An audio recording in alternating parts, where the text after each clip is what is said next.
Okay, the first item is that we will approve last month's minutes. So I will take roll call. Michelle Cooper-Smith, present. Jesse Beck is absent tonight. David Crane.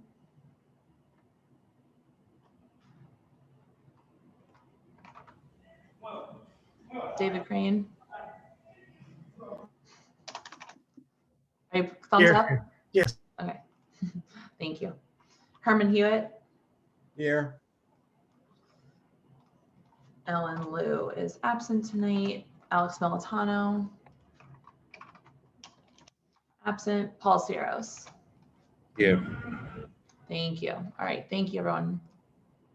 Okay. So tonight we're considering 4 items. I'm probably going to go in order,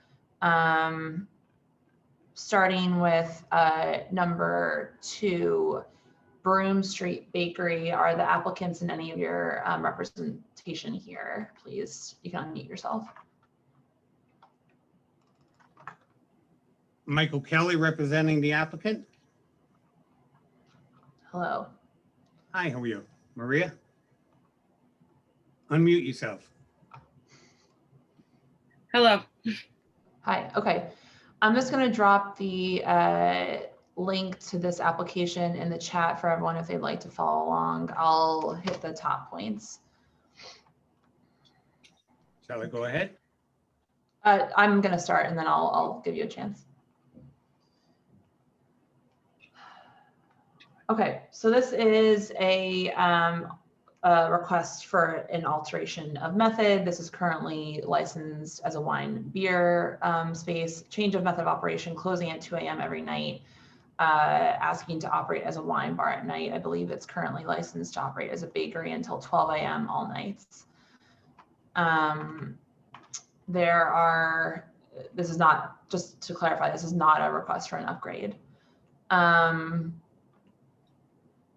We have a record of 2 commercial noise complaints at this location that required NYPD action since 2018. I will note that reopening, this is a general note, reopening 311s are not available to us. So if anyone's called about that, we unfortunately don't have no one has access to that in our 311 lookups.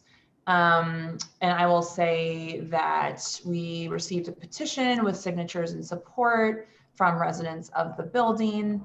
And we also received a couple of emails, I think 5 in opposition and 1 email in support to the extension of hours and change of method of operation. Michael, anything that I missed there? I'm sorry?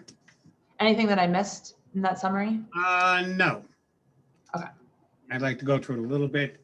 Maria has been the manager with full authority over the operations since the premises opened on 7/20/2020. Maria ran the Sometime Wine Bar at 959 2nd Avenue from 8:17 to 3:20.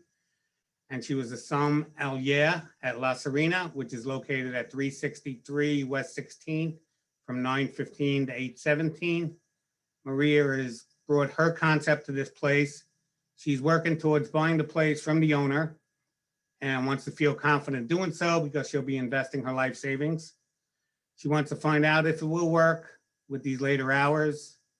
As you said, we did hand in signatures of support from our building next door and the immediate area. And these are all people who frequent and enjoy the place. And Maria would like to speak about her clientele, which is a lot different from the clientele frequenting the bars on that block. Maria? Yes. I've been a sommelier in New York for many years, been in the restaurant industry in the high-end part of the industry for over 20 years. We have a higher end clientele. Our clientele is basically young professionals, 30 plus. We sell high-end wine. We do wine pairings. We are an educational hub as well. We provide classes. So we're not a really late night party place. We're more about the experience. And you sit down, you can have a tasting menu. We do wine flights where you can go through our wine list, and we have sommelier. Everyone that works there is a sommelier. So we really believe in giving people the best product and an educational experience along with food and wine pairing. I've been a sommelier in New York City for 10 years now, working in high-end restaurants, and I am excited to bring my experience from the high-end restaurants into a small little wine bar and a community wine bar where, you know, I can take my suit off, I can let loose a little bit and really speak about the wines I really believe in.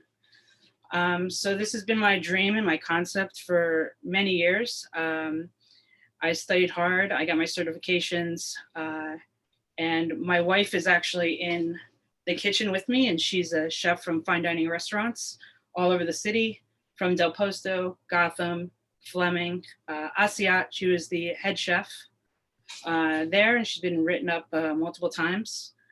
So we're kind of bring that elegance into the Lower East Side, where people can come and be in a safe environment.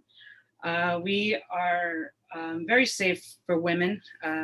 At some nights we have an entire bar full of women, which is really great. You know, working women that just want to come in, be in a safe environment, enjoy wine, enjoy food, and, you know, have a great hospitality. And that's what I would love to bring to the neighborhood. Yeah. So that's pretty much what I'm going for. And everyone on staff, again, is a professional. We've all been in the industry for over 10, 15 years all together. And, you know, we just want to bring this experience here to the Lower East Side. Okay, thank you. I just have to ask, and I think that this is what you were trying to do, but there have obviously been a lot of complaints about this street generally. So I just want to ask, because I think that this will come up, about whether or not there's like what the difference is between, or what the issues are in front of your specific frontage versus the one next door. If like there's a conflation of the problems, can you please talk to what the problems are there if you are trying to address them? I mean, that's been our struggle since we've tried to put this concept in this area, because we are very opposite from the bar next door to us. So, I mean, from day one, I've been trying to explain to people, you know, this is not us, this is Devon, but we share a patio with them. So I'm hoping when I take over, I can separate myself completely from Devon, because I think a lot of our problems have come from the bar next door, unfortunately. And we try to say it's not us, you know, we're, you know, quiet wine bar. We close up when we're supposed to. We don't have people, like, we follow all the guidelines, and we just keep getting looped in with the bar next door, unfortunately. And the concept there is like opposite from us. They're a cocktail bar. We are a wine bar with sophisticated, you know, wine drinkers and people that are really interested in learning about wine and having an experience and, you know, getting really nice food and just, you know, being in a comfortable space, you know, so. Okay, can I just ask though, the applicant is the same, isn't it? Technically, because you are the general manager, correct? And yeah. And what I'm trying to do is take over the space completely, by the space. So okay, but Michael, but my understanding from the application that we have is that the applicant is actually Eli Zabar. Is that correct? Yes, Eli Zabar is the owner of both places. Okay. But Maria, are you intending to apply for your own license separately under your name? Correct. Yes. No, we would be That's not a change where she would be buying the equity. Yes. okay. Understood. Okay. Okay. Committee members, Paul, Herman, David, do you have any questions for the applicants? Yeah.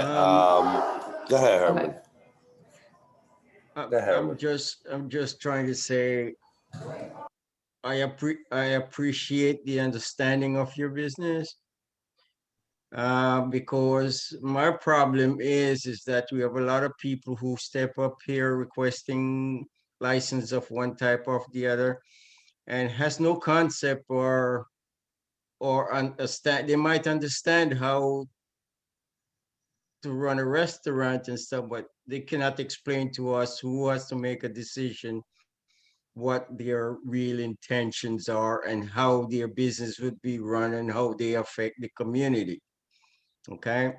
I don't have too much question to ask, but you mentioned that you have a lot of women that first, I'm not being facetious, but the fact is, if I walk into your stuff, I would be served, all right?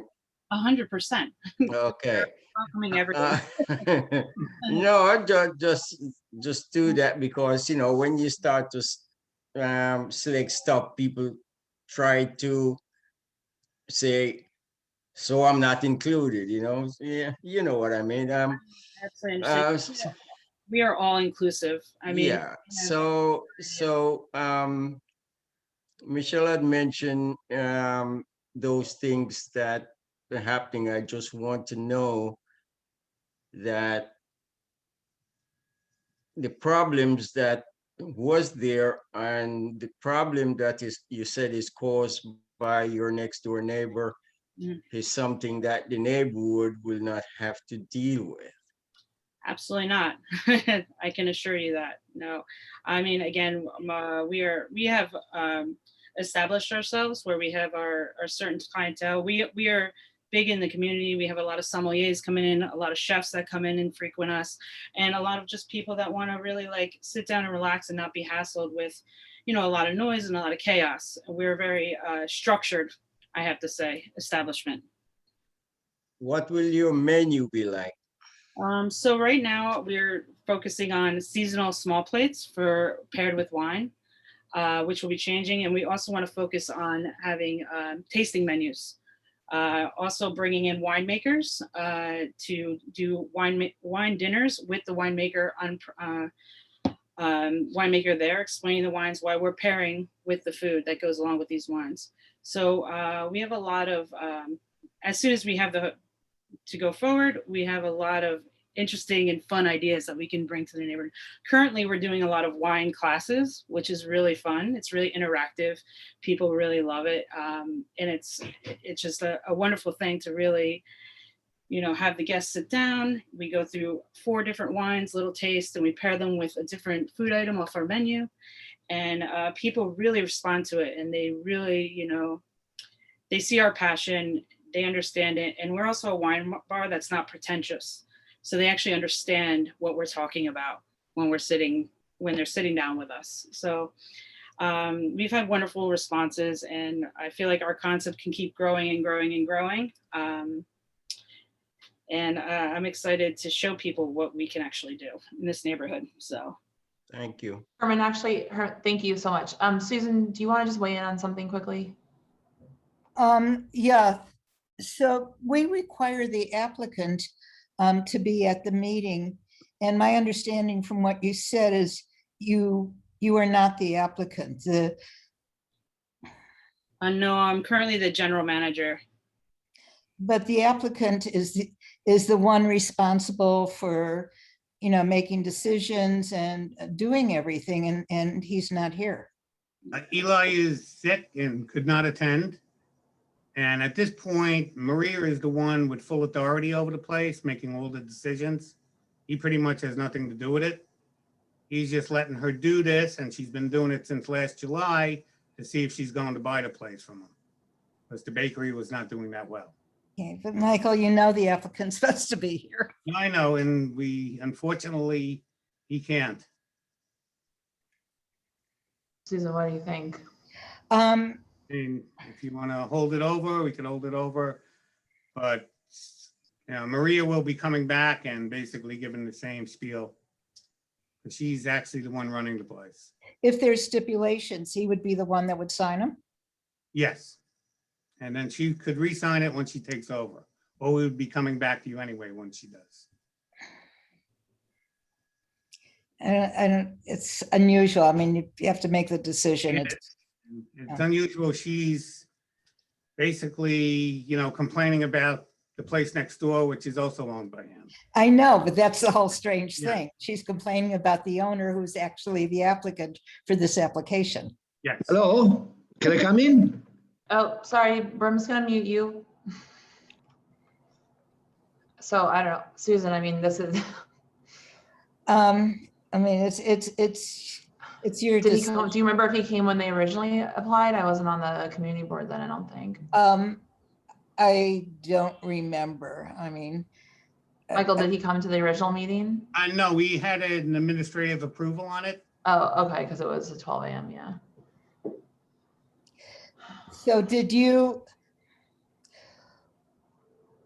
Well, I mean, one of the things is, since there are so many concerns about the business next door, and I don't know if you had planned to address the applicant about, the current situation, since, Yeah, that's what's right. And so if he's the one who's the problem, then that's, this is sort of you're putting us in an awkward spot here. This is absurd to me that the person next door is the same. I mean, I don't know, maybe it's just me, but it's like, I mean, Are seriously. you planning, yeah, I mean, are you planning to file the corporate change? I mean, this doesn't, it just doesn't seem like we're dealing with I mean, I understand that Maria has the purview over it, but that's not legally what the purview is. Yes. Like, so this is unfortunately not really proper. I mean, Okay, Maria wanted to try running it till 2 a.m. to see if it would be successful for her, because she would be buying it and investing the life savings.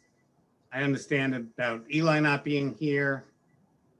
So if, it just, but Right. I mean, so you're saying that they want to try, she wants to try and run until 2 a.m. before doing the corporate change is what you're Yes. saying? before buying. I it. mean, well, but you need the applicant to come. I mean, that's the I understand that he's sick. I apologize. I mean, I think our hands are tied here because this is against our policies. So, I mean, if he can show up before the end of the meeting, happy to, I have don't him. think he possibly could, but if, Okay, we could hold it over till next month. okay. Susan, what should we do in terms of getting them to sign something? To Well, my withdraw? understanding is that you wanted to talk about the situation in the area, which would require him, the two. Oh, I know, but if they're willing to withdraw, how can we get them? Are you guys willing to withdraw until June? Sorry, I didn't understand. My Yeah, fault. you can just, Michael knows what to do. He'll just send us an email, saying that he won't go forward to the SLA and that he'll reapply for June. Okay.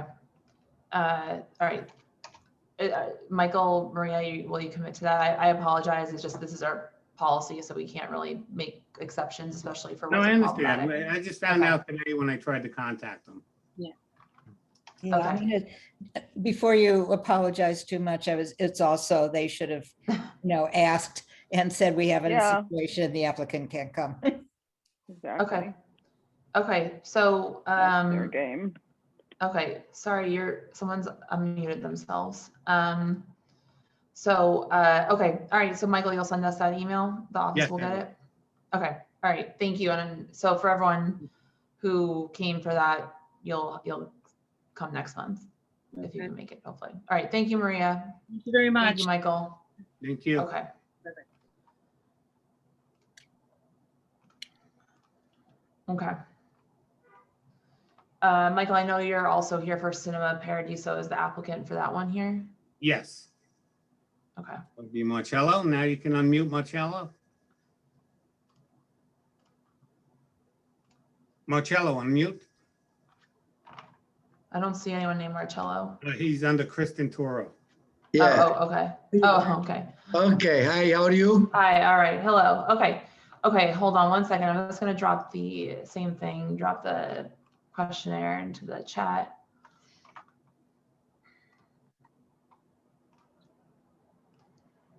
Okay. Okay, this is number 3. I'm just gonna hit the top lines and then I'll ask you, Michael and Marcello, if I got everything right. So this is an application for a new on-premises liquor license at 44 Avenue A for Cinema Paradiso. For those of you who don't know, this is the former UCB theater on Avenue A, which the theater's entrance is actually on 3rd Street, but the bar entrance is on Avenue A.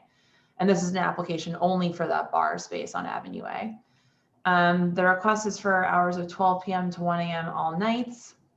This applicant is currently, I believe, licensed at 92 2nd Avenue. Is that accurate? That is. Yes, Okay. And previously licensed at 178 Mulberry Street, but I believe currently licensed at 145 Mulberry Street, yes, according to the SLA search. Okay. This is not a previously full liquor licensed area. This is previously a wine beer license. That's what UCB's bar had. According to the SLA, there are 9 full on-premises licenses within 500 feet of here. We have some questions about 145 Mulberry Street. Susan had talked to the precinct about there's a lot of 301 calls there, but we can get to that in a minute.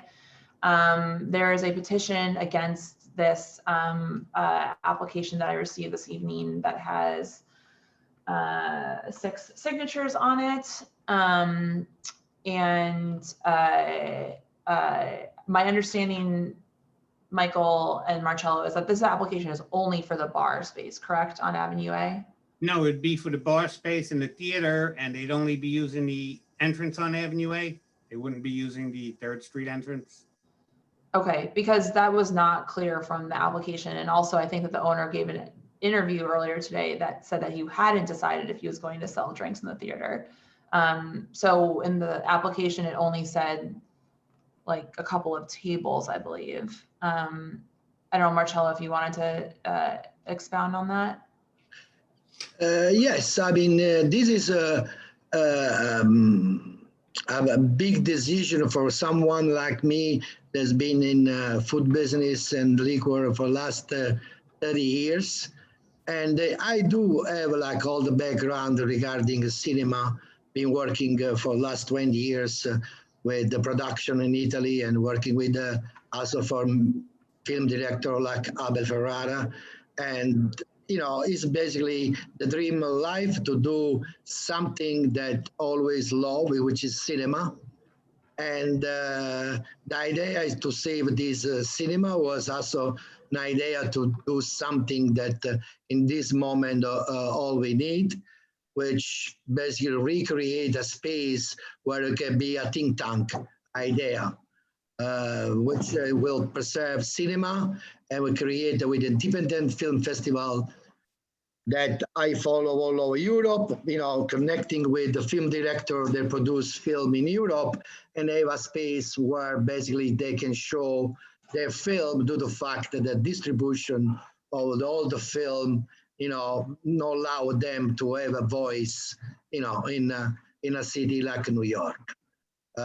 Besides cinema, you know, we are continuing us about theater, and everything is connecting with basically to create a community around a think tank about the city. And the reason why we ask for the liquor, because, you know, we're going to create a lot of event over, you know, they're coming overseas. So each film presentation will present as well as, you know,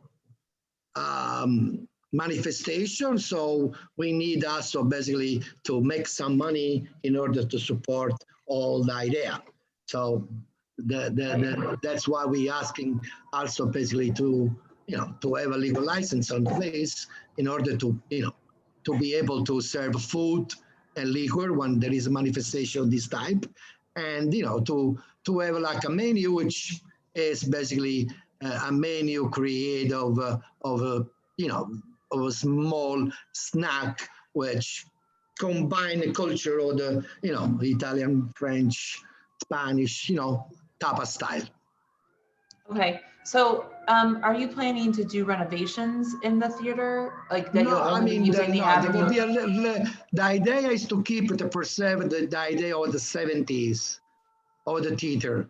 So will be minor renovation in terms of the cinema. Will be just the organization how to fix a little bit the bar and fix a little bit, you know, I mean, to create the kind of food that can be served. And mostly, right, but what about the entrance? What about the entrance will be the main entrance of the Avenue A, And we have on the side basically space to put there like 4 or 5 tables on the left side. So we can create basically, a sort of service on that area. So you'll only be using the 44 Avenue A entrance is what you're Yes. saying? Yeah. Okay, because my understanding is that the previous theater used the 3rd Street entrance and you had to Yeah, walk okay, yeah. outside to get to the bar. We decided to do that. That's also will be less headache for to running because the main things will be the theater, so that will be the main entrance. So we all deal with with that entrance. Okay, all right, Susan, are you saying is this are there separate licenses for the theater and the bar? Yeah, I'm just to clarify. So the theater will now be entered from Avenue A. Yes. Yeah. And you want to license both the bar and the theater? Yes. The bar, the theater. I mean, No, Yes. that's different. The license right now is for the bar. yeah. Michael, doesn't the theater take a different kind of license? I know, it'd be the same license. The bar license will be good for drinking in the theater?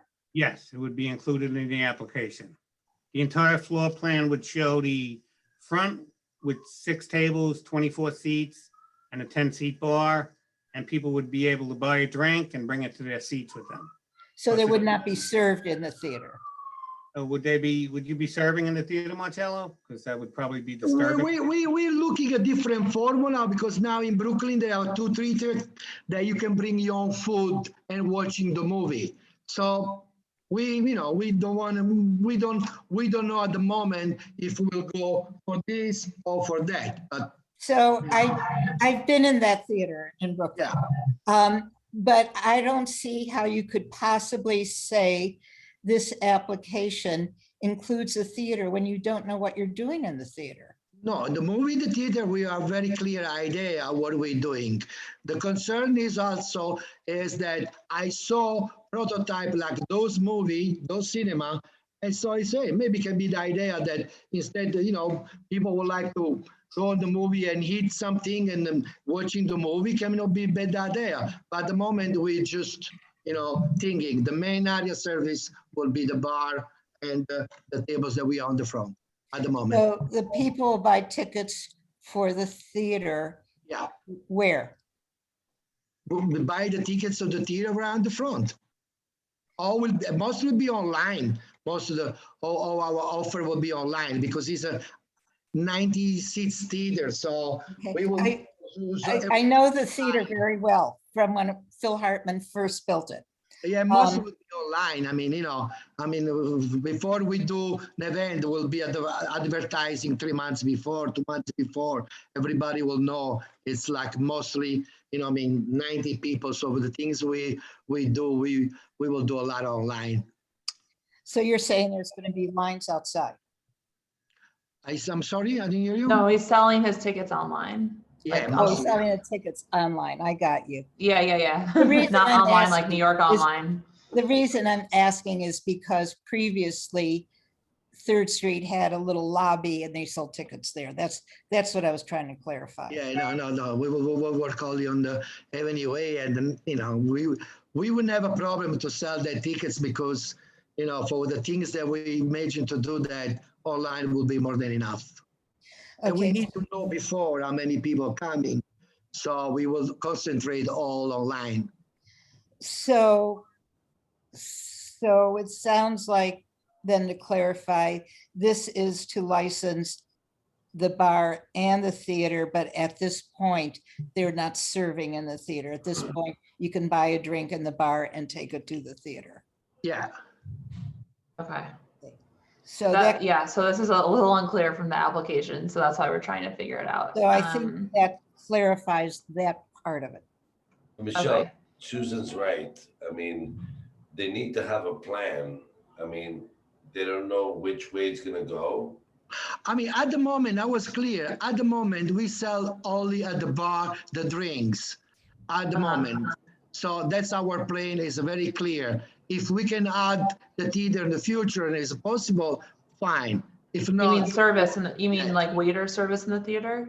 no, like people buy the drink and sitting and drink the theater if this allowed. But for us, it's not important. So what are we saying? Wait, I'm confused. You Sorry, just said the I'm, opposite now. Well, Marcello, Yeah, somebody will be able to buy a drink at the bar and bring it to their seat with them. I don't know. If they allowed us, fine. If not, it's okay. They can drink So he doesn't outside. know. They don't have a plan yet. No, it's not about the plane. That's what it is. Now, you know, if you guys are okay with this, it's fine. If you guys are not okay, it's still fine for us. Susan's right. Basically, what It he's is saying about is, yes.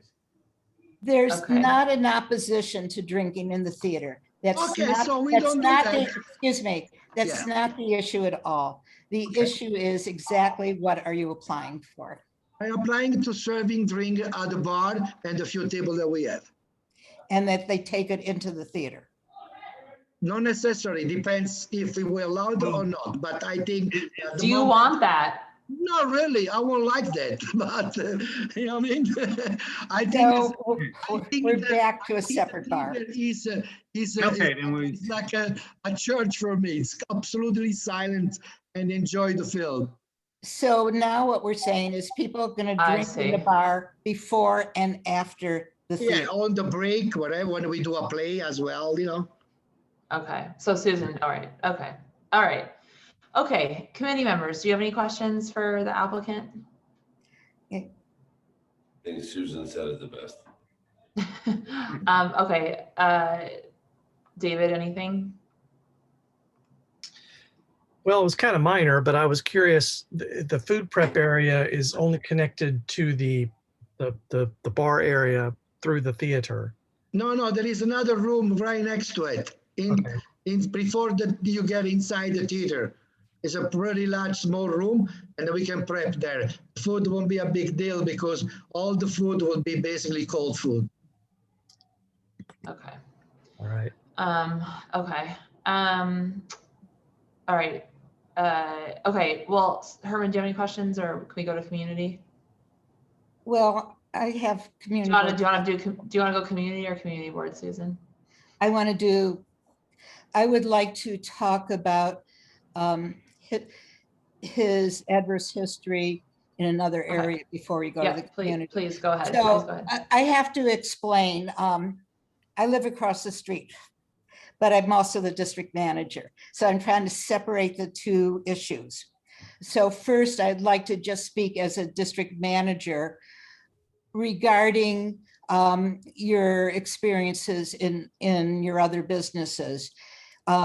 Now, Michelle, the one on Mulberry is the one that had the huge amount of 311s where police did take Yeah, it. so this is 145, 147 Mulberry Street, which is no longer the restaurant I think that you ran. It's a different restaurant now, Baucella, but before it was Yes. Taormina. Yeah, Are you still running the restaurant there? Bella Ciao, yeah. Okay, you're running that. Okay, go ahead. So Susan. there's a tremendous amount, a huge, I mean, maybe Michelle counted them. There is a huge amount of 311 complaints. Yeah, but In that's which, us. let me, can I, Hold let on, me, hold can on. I, excuse me, Okay, it's no us. can I just speak? Thank Yeah, you. sure, yeah. In which they're not just 311 complaints, they're because anyone can make 311 complaints. These are 311 complaints in which the police took action and fixed. So the police responded and said there was a problem. I spoke to the 5th precinct, and I believe that's the one where they said there was a lot of the problem was out on the sidewalk, which, you know, for our complaints is the worst kind of problem. So I would ask that the chair kind of address that, but then additionally, in local 92, which is a restaurant I frequent often, so I know it. So who do you have? There's a young man there who's saying he's the owner, a young man with dark hair who is telling DOT inspectors that he's the new owner. He's my son. Okay. He is. So- Kind of- I So, mean, okay, so let me finish. So you're not following guidelines there. So these are all, to me, red flags. Red flags, what are you talking about? Excuse me. Pandemic? Oh, sorry, Excuse me. please just let her finish. Red Thank you. flag, pandemic, we should close down the city. Can I speak now? Yeah, sure.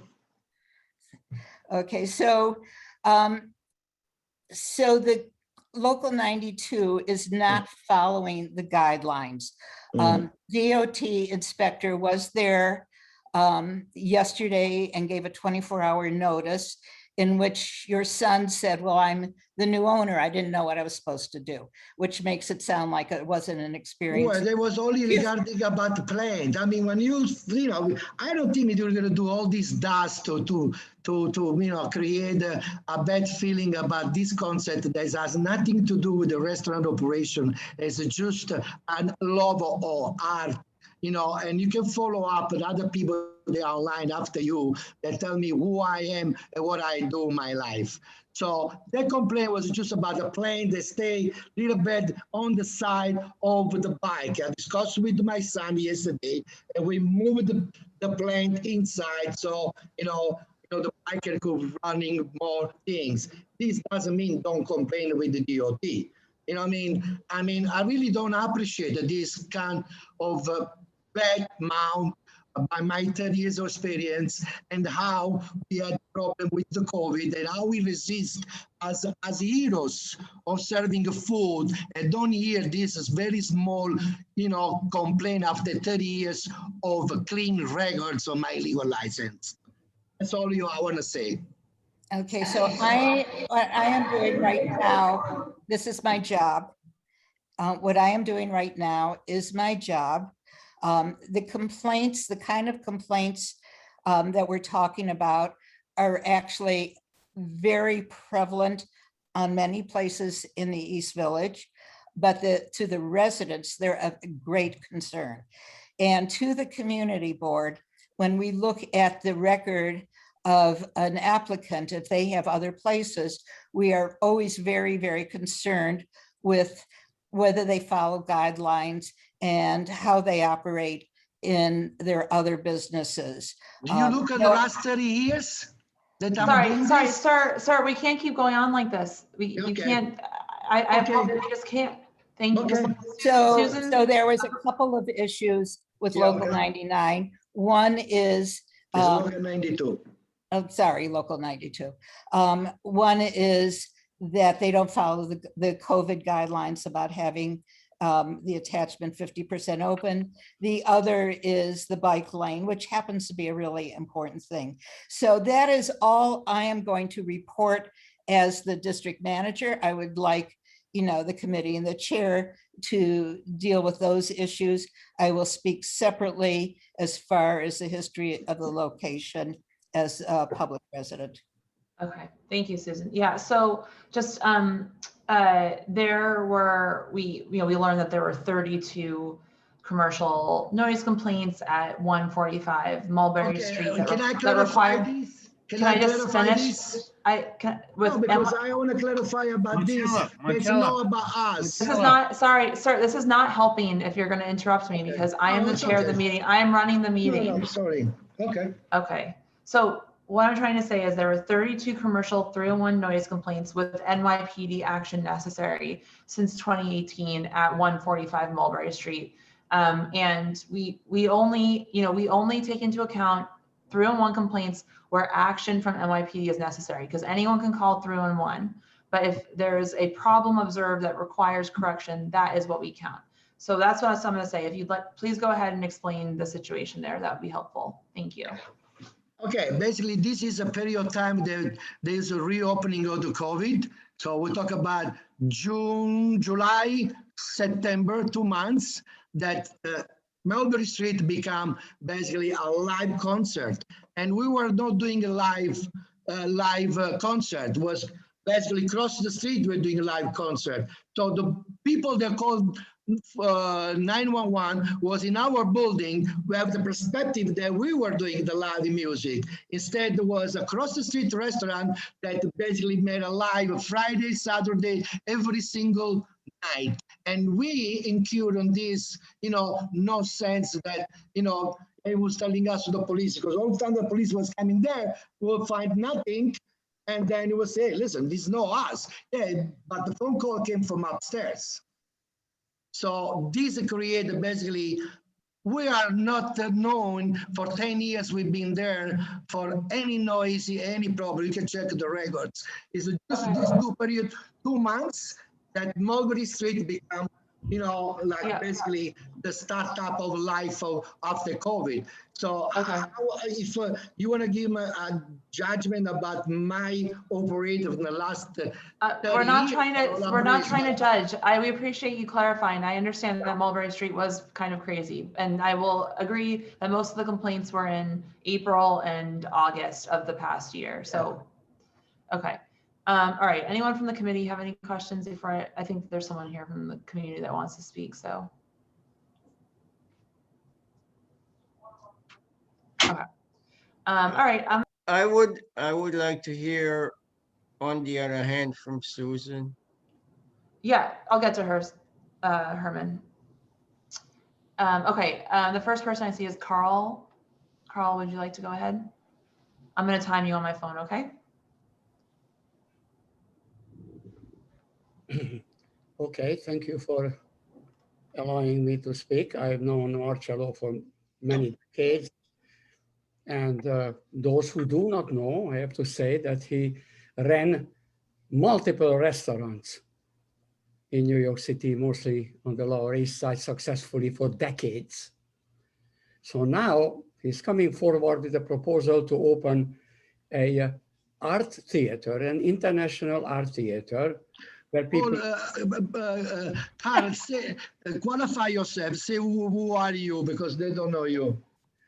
Yes, I am a professor at New York University. I teach film, and I'm an international filmmaker. And we've been going back a long time with Marcello, because Marcello has been a supporter of film and film artists for a long, long time. Not to kill such a beautiful idea, to open an art theater right there in that neighborhood. And obviously he's willing to follow your guidelines. Drink before the screening, drink after the screening, separately at the bar. Can they take that into the theater or not? It's up to you. You will set all the guidelines. Can they have a bite in a separate room? It's up to you.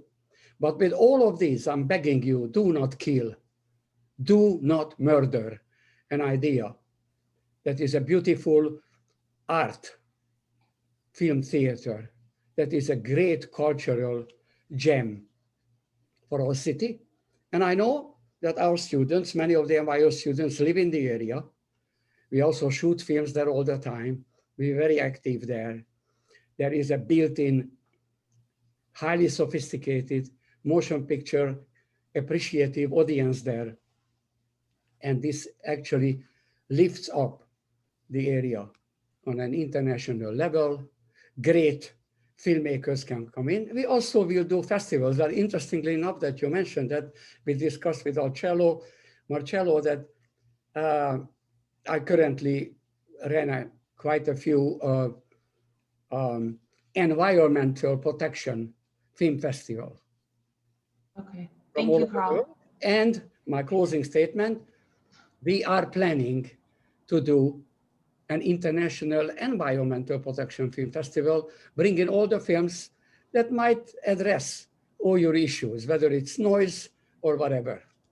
Okay, thank you, Professor Baruch. Thank you. Please support an art film theater there. Thank you. Okay, thank you. All right, and I if there's anyone else here to speak, please put your hand up. I see one other person, Ingrid.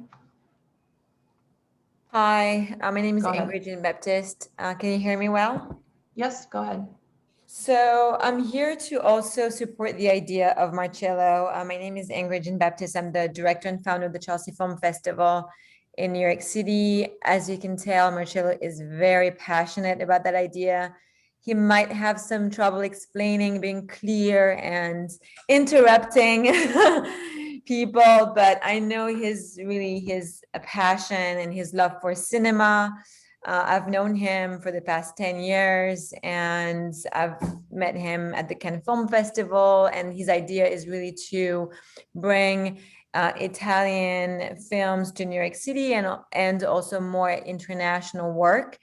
As you know, with the pandemic, our industry of film has been dramatically changed and affected. All cinemas have been closed.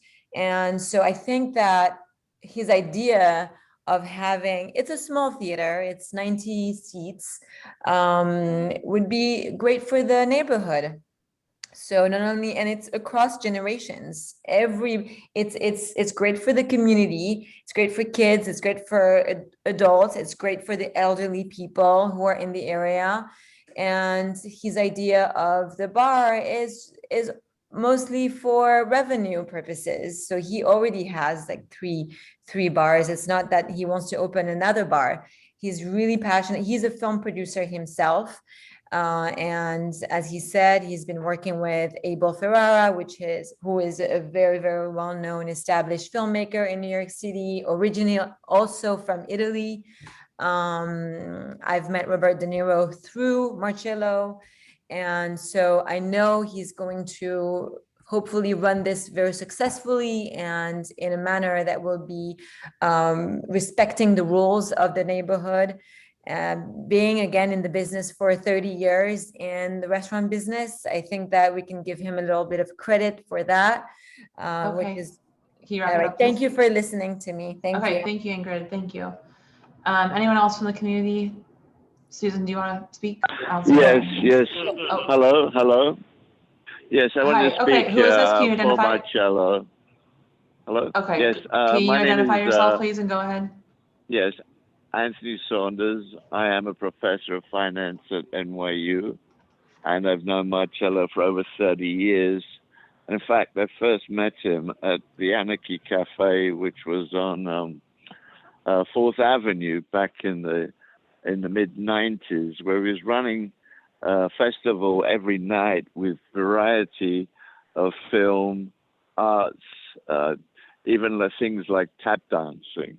And it would vary every night. That's why it was called the Anarchy Cafe. And it was extremely successful, and it was wonderful food as well. And I've followed him through time, through his different restaurants around East Village, around the Soho and down into Little Italy. His food has always been very, very good, and he's a very, very good host. But he has this massive passion for the arts, and I've been to the Venice Film Festival with him and the Cannes Film Festival with him, and so I know he has a true love of film. And I would love to see a recreation now of the old Anarchy Cafe, as he seems to be describing, because I really missed it. And I always thought it was the best restaurant he ever ran.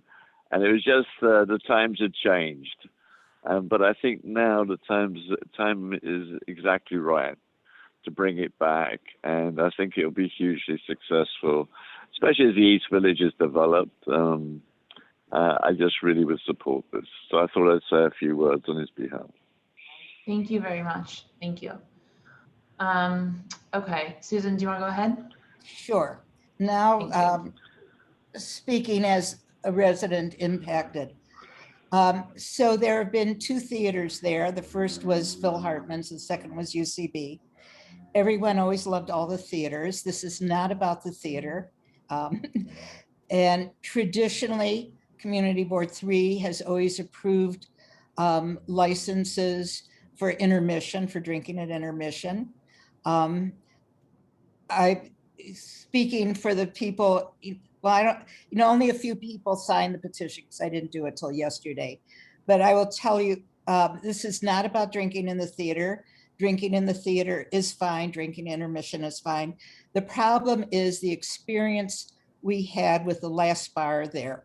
The bar was a wine beer bar. It wasn't even full liquor, which is being applied for now. This has never been a fully licensed location, but the previous bar had a horrible impact. There are 2 apartment buildings across the street, each have there's about 100 on the block facing the bar, and probably another 50 on the block above the bar, the buildings above the bar. So this is about that. If the bar was to be used only before the theater, during the theater, that would be a Right. totally different issue. This is about the bar, the experience we had with the bar, you know, for people just drinking after the theater. The history of it was horrendous. I had in my job constant complaints from it, and there's no benefit to the community to having an additional fully licensed bar. There is a benefit to the theater, absolutely, and drinking in the theater to support it and to enjoy the theater, that's absolutely fine. Okay, thank you, Susan. Okay, committee, I don't see anyone else from the community here to speak. I don't see any other hands. Okay, so- Paul, do you want to go? Go ahead. Yeah, I agree with what Susan said again, and I don't understand how. I don't understand how hard is it for him to come up with a plan of how he's gonna run the place when everything is just loose up in the air. It's like, okay, so, dude, if you own so many places for so long, you should come up with a plan of who and how you're gonna run the place. It's plain and simple. It's not that hard. And my wife is an advocate for these things, you know, and she always screams at me like, oh, you know, this place is the best. Yes, but how are you going to run it? It's very simple. It's not that hard. Come up with a plan, tell us how it's going to be done, and that's it. End of story. Now, to say that this is good for the neighborhood, yes, I agree with it. I totally agree with it. But what is the plan?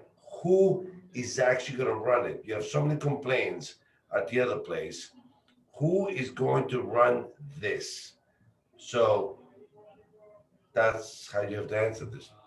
Okay, thanks, Paul. So I think that the overall, what we're saying is no one's against, everyone, we would be supportive of a theater, Absolutely. drinking in the theater. That's, you know, Absolutely. that's obviously a community benefit, but I'll let David go next. David Crane, go ahead. Yeah. So this bar will be open till 1 a.m. It sounds like it is a bar, and you enter through the bar into the theater, and having a full bar there, I think really is the problem. Really, my biggest concern is that if the applicant couldn't, in a civil manner, I guess without being combative, couldn't explain what should have been easily explainable situations at the other business, what is going to happen when someone comes over with a legitimate complaint? I just don't think this applicant is going to be able to have good community relations. Okay, thank you, David. Herman, any questions?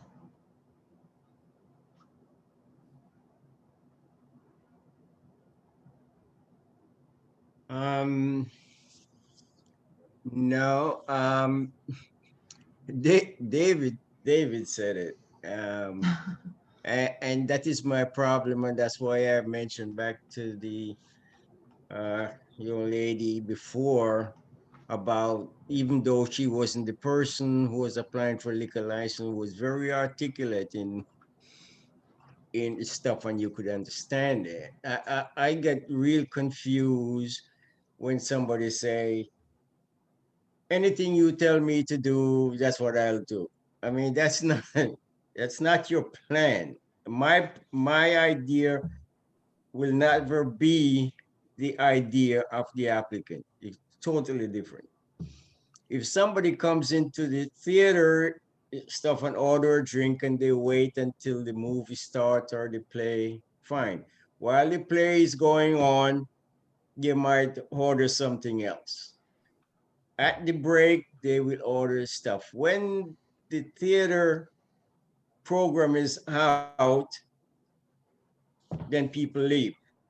There's no service until 2, 3 o'clock in the morning. Well, that's a bar. That's not a theater. And like David said, it's a bar thrown into the theater. I mean, you know, that I'd wish you go back and really have probably your lawyer work out a strategy for how this place is going to be run, and probably come back to us with a better understandable plan, instead of being like you said, and don't be combative, and respect the rule of our meeting, and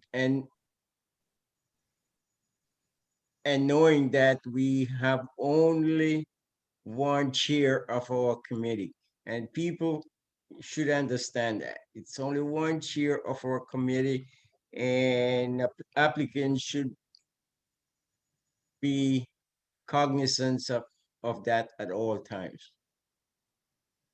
Okay, thank you, Herman. David, I see your hand again. Go ahead. Yeah, I was gonna say, you know, that I came to this meeting really, I'm sorry, you just lowered it, I raised it, really wanting to support this application. It sounds like a business that I would love to have only 3 blocks away from me. And I'm not saying I'm against it either, even as it is, but I am hesitant given that, well, given what I said before, you know, someone needs to set the tone for the bar that it's not going to be a rowdy place. And I just don't see that happening. Okay, thanks, David. Okay. I think, do you guys want to do a straw poll? Are you ready for that? There are only 4 of us here, so it's a thinner vote. Susan, go ahead. Can I say just a reply regarding? Yes, excuse me, I think she called on me. I'm gonna, well, I won't say what about the being combative. What I would say as far as supporting, I think you know, people who signed the petition, people in my building, based on the problems they had before, would support the application as long as the bar was not serving afterward. If the bar was served before and during, but not after, that there would be support for that. Because the problems that occurred were people were not anything to do with the theater. The problems that occurred were people drinking in a bar after the theater, because then there was, you know, no theater to go to. That was no longer part of the issue. It was just a lot of young people drinking a lot and getting loud. So if we could have the service before and during and in the theater, that could be supported. Okay, and so you would just write it like that, like service allowed before, during, and after, Yeah. Before and during scheduled performances, but not afterwards. That's right. And you think of most theaters where we have supported before drinking was allowed in the theaters, we always supported intermission drinking. So we could say, we would be able to say its hours of operation will be until 1 a.m., but alcohol will only be allowed to be served. I mean, they might be open after, like. I don't how would think you it'd be stipulate 1 that? a.m. You're not going to have, it would be. Well, I'll just say the movie closes at 1 a.m. I mean, isn't that possible? Oh, That's what I mean. So like, it could be like its hours of operation will be 12 p.m. to 1 a.m., but it will only be able to serve alcohol before Yeah. and during scheduled performances. yeah. So the serving would be before and during performances only, to be not later than 1 a.m. Okay. I agree. Can I jump in? So they would close, they would shut down alcohol service. Let's say, would it be after the last screening ends, or at the Yes. same time, or Same 15 time the minutes last after? screening ends. Same time the last screening ends. So it's, if there were 3 Including- screenings during the day, it could be open for that entire period up until, you know, Right. 11:15 when the last movie screening ends. Right. Because the problems are after the screenings. It's not before or So- during. And not a 15-minute buffer to have a quick drink. I mean, I often Yeah, will I have a mean, drink only yeah. after I see a film. Sorry, sir, That's when I please want to hold talk on. about it. You know, that's where you get it. No one's going to have a drink for 15 minutes. That's going to be in problems. But the neighborhood has plenty of bars if people want to have a drink afterward. We're trying to support this without having, we have experienced terrible problems in this location. So we're trying to very much support this without the problems from last time. So end the drinking when the performances end. If people want to have a drink, there are loads of places in the neighborhood to have a drink after. Okay. Okay. All right. So Paul, think I heard you say that you could support that. Absolutely, I love the space, as long as he knows what the fuck he's doing, then it's fine with me. Okay. And Susan, would you recommend saying anything specifically about being able to serve in the theater? Yeah, It just says like, this is we have just the theater seats. I've never just done a resolution on a theater, obviously. So, I don't know if the license is different between. I don't think it is. I looked it up. I don't think it is. It's just between yeah, taking it. I see no objection to people being served in a theater. Okay. It could, or it may have service that patrons may carry drinks into, or just say it may have like waiter service, have served like alcoholic beverage service in the theater. Yeah, or people may take drinks to their seats. Or patrons. I mean, I think you want to say both probably. Yeah, and they may. Okay, of course I'm just typing this. We have not voted on this. David, go ahead. I was just going to ask if at some point here, if the applicant could chime in as to whether the 6 is going to be good for him and whether he understands it. Yeah, and I also have another question about, you had said that there were only going to be 3 scheduled performances a week. Is that seems light based on what you're describing? Marcella, go ahead. I mean, okay, no, this was just because we are in the period where I cannot go shop for the movie for the next winter because, everything was blocked. So we're going to Cannes and Bardouche will be also in Cannes. We will shop for the movie for all the entire year. So that's why. Right, but in your application, it said you'll only have 3 scheduled performances. But that will be in your license is what I'm saying. No, that will be only for the period of September, October. Then we're gonna buy all the movie, and then we hope we cannot survive with the 3 days. We cannot pay. That's a very high. That's why. But this is what I'm trying to ask you: is in your application you said that there would be only 3 scheduled performances. To me, reading it as a layman, that felt light. And we are going to put into your license how many scheduled performances you can have a week. That's part of your liquor license. I'm sorry, Michelle. I think it says at least 3. Hi, can you speak? It says I don't know why at you put least 3 days. I don't know. I would assume. I think we generally full time. I would have So just. Susan, do you think that we should not put how many scheduled performances there can be? I don't that's think typically what we this- put on our I license. think for theater, you don't need to do Okay, it. okay. That's different than having performances in a restaurant. So, but we'll have scheduled performances. Yes, we definitely will come up with a calendar. As soon we take all the movie in, which basically, now there will be the new festival in Cannes, in Venice, will be all the release, and then we can shop there and definitely do a decent program that hopefully, because 3 days a week cannot support the theater. It's an high rent. No, I'm not trying to limit you to 3. I'm just trying to clarify. Yeah, that's what we mean it. That was for the Okay. period of time, just the beginning to I start see. up. Okay, all right, David, go ahead. Yeah, so then at the beginning, would there be no drinking except for on those days when you could have a screening? Well, the license will come up in 4-5 months, because that's the long period of time. So, we will start with the screening with that license in the beginning. We don't serve any alcohol, any liquor, any wine, just soda. And then when we get the license, hopefully we have all the full calendar. All right, Michelle, I think we need Yeah, to. so I add think that we say there will on be- days. Alcohol will only be served on days when there is a screening, needs to be added if we're Right. gonna go the route. Because they're looking at giving temporary licenses, so it might actually be much earlier. No, it doesn't happen, hopefully. The temporary license, Michael says, not happening right now. So we're looking at 4 But months. they're trying to do it, and it could happen next week. Well, it's happen, but we're looking already, we cannot base on what's going to happen next 20 days. We need a long period of Yeah, organization. okay. So I'm gonna share my screen so you guys can see this. So when we have the full, what happened? Okay, Nobody does more. all right.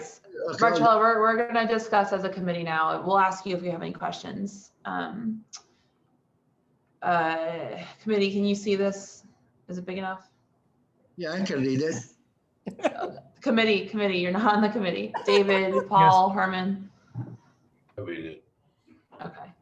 So the most important thing, of course, is the stipulation. So I put in here, you know, I'm just gonna say because of issues with the previous tenant establishment. Can I make a correction? Yeah. Where it says this license has not been previously licensed, I would say this location has previously had only a beer wine license. Okay. And I would also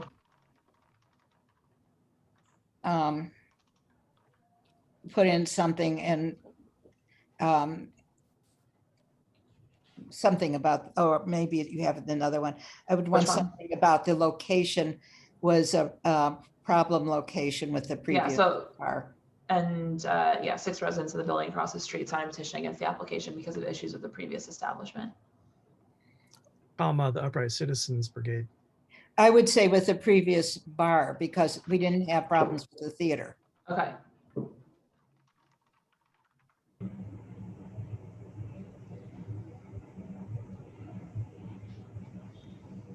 Okay, so let's run through those stipulations, committee. It'll operate as a movie theater with a bar, serving light international fare prepared in a food preparation area, serving food during all hours of operation. This is a tricky one. Hours of operation will be opening no later than 12 p.m. and closing by 1 a.m. all days, but alcoholic beverages will only be served on days of scheduled performances, with alcohol service concluding at the time the last scheduled performance ends. I think we should say that instead of screening, right? Yeah.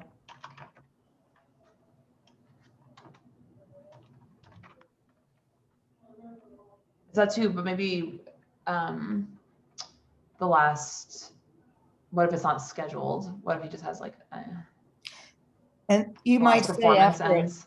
the bar will not operate after the after performances end for the day. There is a mistake in terms of the last. Sorry, sir, you're not allowed to speak during this time. We heard from you about your support. Thank you. But there is a major mistake in the setup, which I like to point out. What is it? Something that you don't consider because you don't have experience in what's going on in arts film theaters. At the end of the screening is when we have analyzing the film and question and answer period with the audience, and that's not accounted for. That's in the that's in the theater, right? I mean, that would be part of the performance. That'll be That's in why- the theater as part of the performance, not in the bar. Yeah, right. That bar will not operate. And maybe you want to add that to that. There may be, Well, that's why I was trying to quibble with what performance means, I guess. yeah, well, this, I think that's not performance. Well, to me, it's definitely part of it. It's seamless. The last event Film ends, or blah, blah happens. And it would be nice at that point to be able to buy the drink and come back in. for Well, a that's very what I was interesting trying question to period. memorialize. I would allow that if that is part of the performance. Yeah. I So was that- no, agreeing that- to maybe that. I was that- just trying to have the words to say that would be, so that maybe we have to say not that alcohol service ends, but as Susan said, the bar will not, like patrons will not be allowed to sit in the bar. I would say the performance may include discussion, may include post-performance discussions in the theater with drinking allowed in the theater. Theater, but patrons may not sit in the bar. That's getting pretty elaborate, I think. These sessions don't I last. know, I mean, we just want to say something simple, I guess, but it's hard to describe. Yeah, well, I think that what you had earlier was simple. You just clarified that the Oops. the performance may include post-performance discussions in the theater. That's fine. And That's that alcohol service will end after the performance ends, or as you say, Okay. concluding. But the That's bar fine. patrons may not sit in the bar, will not operate. That I don't think needs to be there. I think you can cut everything from the word "but" up there. If you cut that, I Okay. think that will keep it from being a rowdy bar Okay. But and allow for the full experience for, you know, patrons of the. irrespective of the after performance discussion, whatever happened, they have to be closed at 1, right? right. Yeah. Closing by 1 a.m. all days.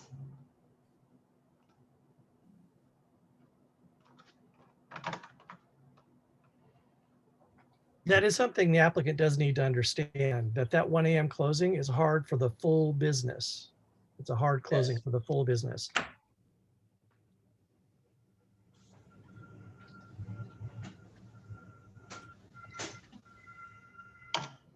Okay, and I'm saying here for number 5, it will not have live music or DJs, but will have scheduled performances which may be promoted or at which a cover fee will be charged, may be charged.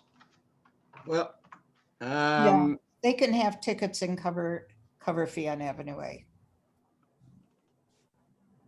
but some of those performances might include music. Not live music if it's a movie theater. Oh, you mean like if there's like, Playing. well, he doesn't have his, I mean, it's a movie theater, I guess, so. Didn't apply for live music. The application doesn't include live music. Even from the stage, well, He didn't apply for it. If he wants to apply for it, he can. He'll have to come back. okay. He has mentioned plays. I know, but was not part of the, Understand? Okay, let's. yeah, let's move That's- on. Yes, we No, come back. thank you for bringing up Herman, but yeah, it just, I know. I'm sure you will be back. Okay, What do we have about lines outside? no lines. Okay, It will ensure that there are no wait lines outside and will designate an employee. can you add there will be no wait lines or congregation outside? Yeah.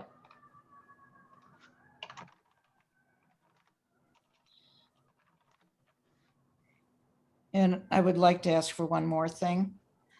Yeah. When UCB was there, they had a designated person to work with the community board to deal with any issues.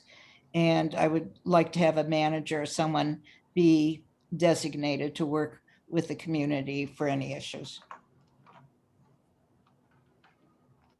Okay. We usually have it at the bottom, right? Wherever.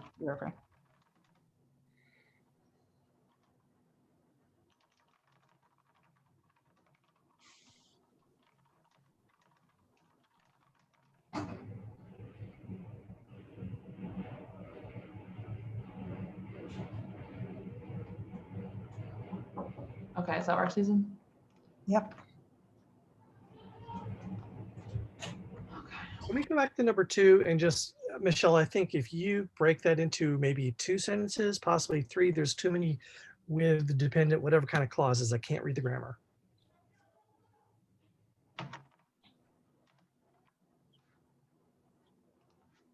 I could just turn it into, stipulations.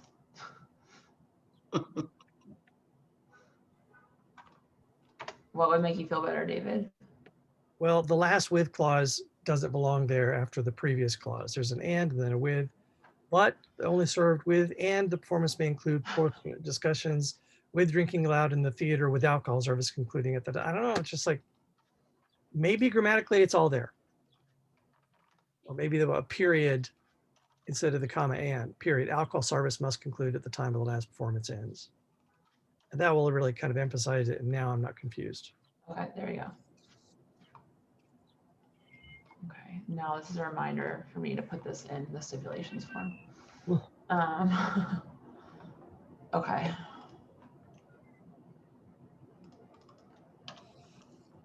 Well, you could have a period at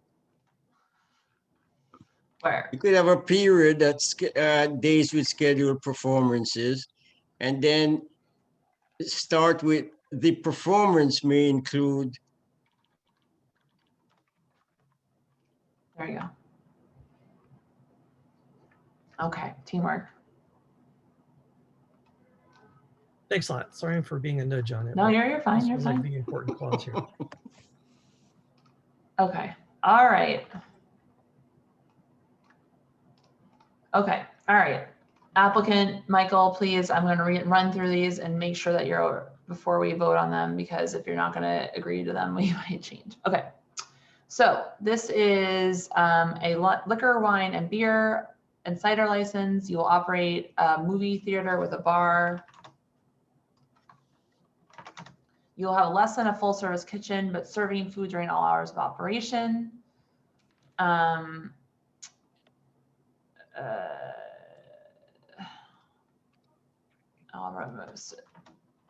Sorry, serving light American fare. Your hours of operation will be opening no later than 12 p.m. to 1 a.m. all days, but alcoholic beverages will only be served on days of scheduled performances. The performance may include post-performance discussions in the theater with drinking allowed in the theater. Alcohol service must conclude at the time the last performance ends. Okay. You will not use outdoor space for commercial use. You will have at least 2 security personnel per scheduled event. You will close any front or rear facade doors and windows at 10 p.m. every night, or when amplified sound is playing. You will not have DJs or live music. You will play ambient recorded background music only. You will not apply for an alteration without becoming first a CV3. You will not participate in pub crawls. You will not have unlimited drink specials. You will not have happy hour specials. You will not have wait lines outside. You will have a staff or congregation outside. You will have a staff person responsible for ensuring no loitering, noise, or crowds. You will conspicuously post this stipulation outside your business. Residents may contact you, Marcello, at the number that you gave us, 646-321-5263, with any issues. And you will have a designated liaison to work with Community Board 3 on any resident issues. Okay, committee, does that sound fine? David, go ahead. Yeah. One of those things is suitable for a bar, but maybe not the theater. Okay. It was the one about ambient music only. Should that read like in the bar? Because obviously the theater is going to be playing, you know, a full movie volume movie. Does this matter? Certainly in the bar area. It's not entertainment level in the theater. It's not like a music concert. So we've never had any description for a theater. It's just what a theater is. We've never had a description of it. So maybe add the clause in the bar area. That's fine. I added it. That's fine. Okay.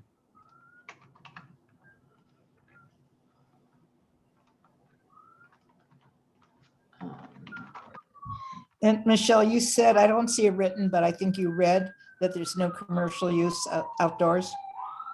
That's on from the stipulations form. Yeah. I was reading off the stipulations form, and yeah, I would put it in the resolution also. Okay.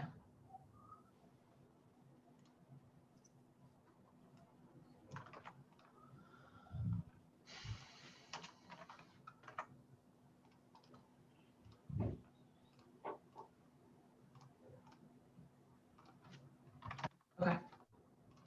Okay, committee, you're all good? Good. Okay. All right. Let's take a vote. Did we hear something from the applicant about this? I mean, we were. Applicant, any problems? Just that they sign it or they don't sign it. On number 2, should the word be earlier and not later than 12 p.m.? Later. It's no later, that they can't open any later than 12 p.m. They're allowed to open at 8 a.m. if they want, but not 12, but not 1 p.m. The 12 p.m. is the afternoon though. Yes. So if you want to open at 11, you don't have to come back for an alteration. Okay. Right. Yeah. Okay, Paul Sierros. I mean, you know, Sorry, sir. No, we're not. We're voting on this resolution now. okay. Paul Sierros. Yes. David Crane. Yes. Herman Hewitt.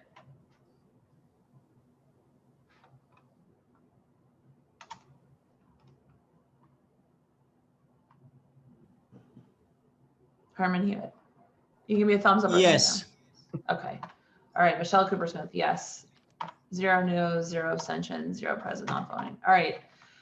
Okay. So the office will send you this the stipulations form tomorrow morning. Please respond to them expediently and return them notarized to the office.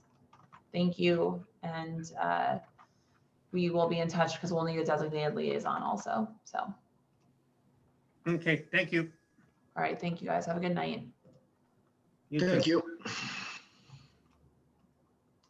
Okay. All right. I'm actually going to go against what I said and go to the last applicant because I think that there are people here to speak on number 6. I think number 8 can be relatively quick. Are the representatives for Noreetuh number 8 here? Okay. Hi, Jen. Anyone else here with you? Thank you, Carl. Okay. No. Okay. All right. I'm just going to drop the resolution into the, or sorry, the application into the chat.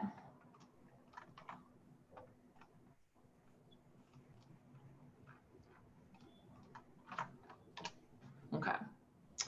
So this is an upgrade application for Noreetuh located at 128 First Avenue, which is where it's been operating since 2014 with a wine beer license. I believe its current closing hours are 12 a.m., but your application asks for 11 p.m. closing on here. And there are, according to the SLA map that I counted, 33 full on premises liquor licenses within 500 feet of this location. There are 0 3-on-1 complaints. Office is not aware of any issues here. It's a Hawaiian restaurant. Applicant, anything I missed?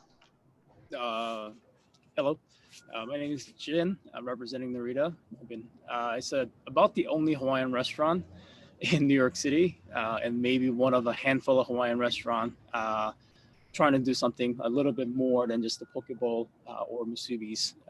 And I think it says 12 a.m. and because that's how we submitted six years ago when we first applied.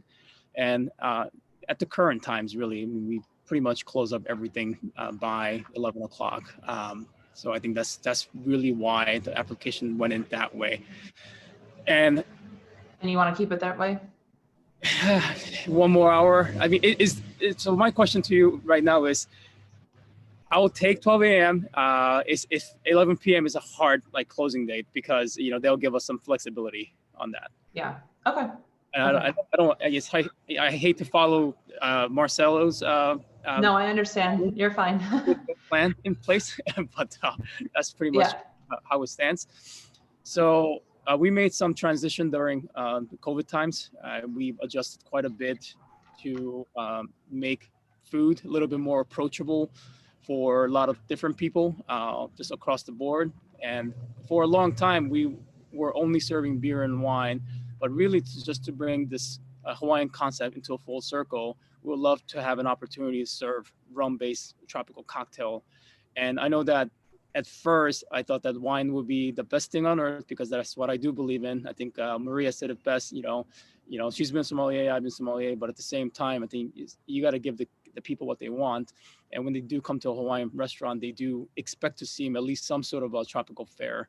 So it took this time to sort of reassess where we stand in regards to, who are we as a restaurant? And I think that, we've operated the restaurant very responsibly without any complaints. And we plan to do that. And I've been there pretty much almost every day in the past 6 years. And I plan to do that for the remainder of my lifetime there. And hopefully that's longer than the lease expires. So I really want to take this opportunity to ask for an upgrade. Okay, thank you.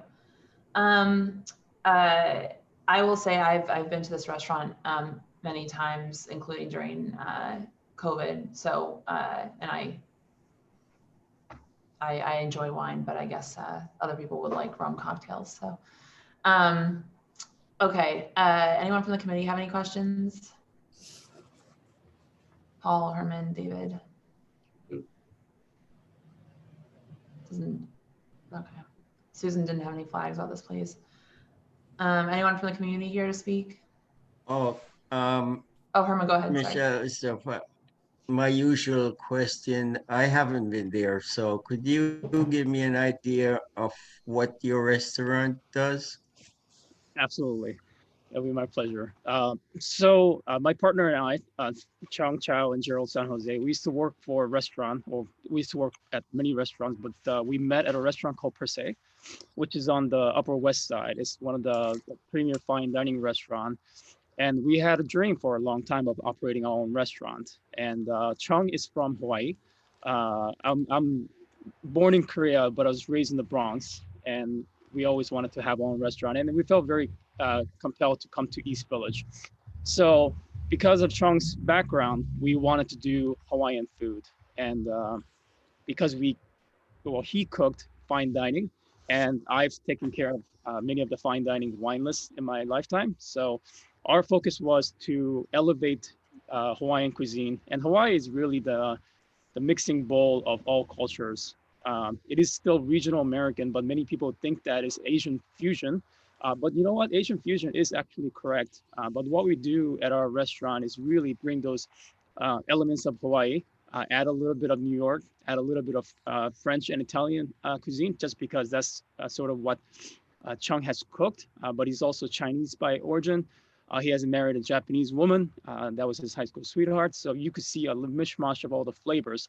But we also wanted to treat all these ingredients with a lot of respect, because that's what we've learned in the past 15 to 20 years of our existence. We also wanted to put really nicer, doesn't mean it's expensive, but the nicer, high quality beverage to accompany that. And so we have gotten to become known as the wine place. But once again, what Michelle was saying, that a lot of people do ask for a cocktail. So if you were to walk into our restaurant tomorrow, actually not tomorrow, we're still closed, on Wednesday, you'll see an array of different type of musubis.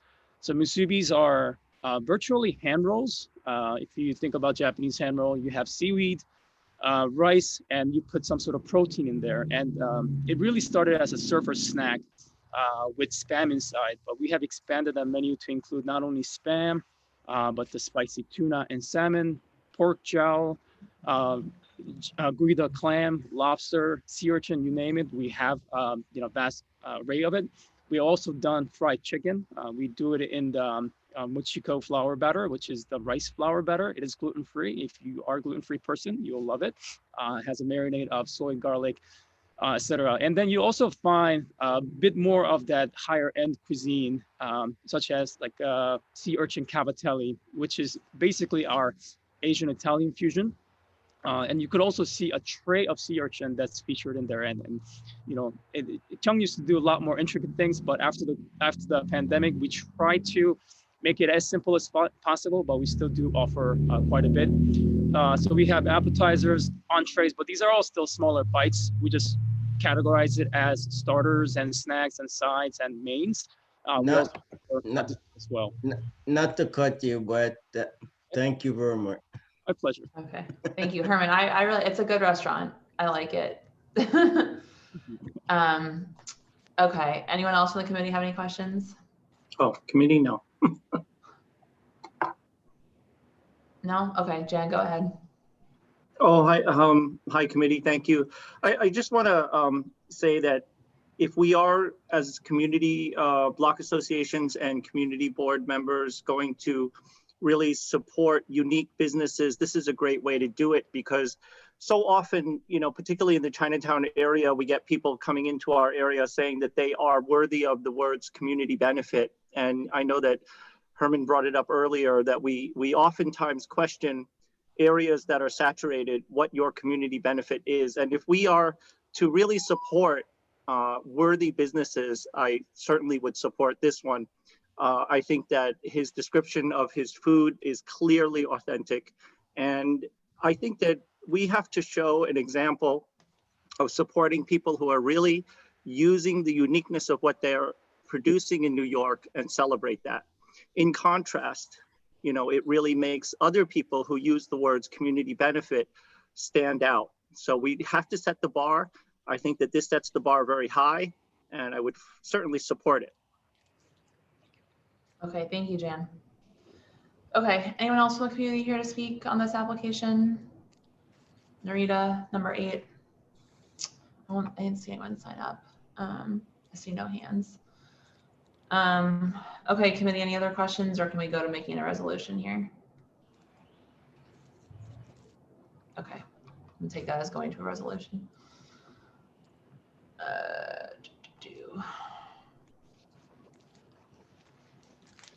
Okay, here we go. Typical upgrade, seeking an upgrade to a full on-premises liquor license. Oh yeah, sorry, I forgot to mention. We got a letter in support and 6 residents signing a petition. My bad, that was the application. No 301 complaints, as I mentioned. They've operated here since 2014. The only thing is, I mean, I'm personally fine with giving them the 12 a.m. to give them the flexibility. Does anyone have any objections to that? Okay.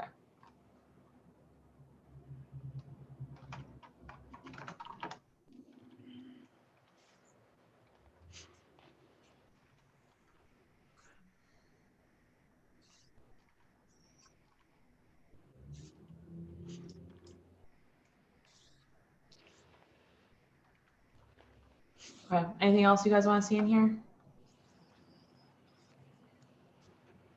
No? Good. Cool. Okay. Great.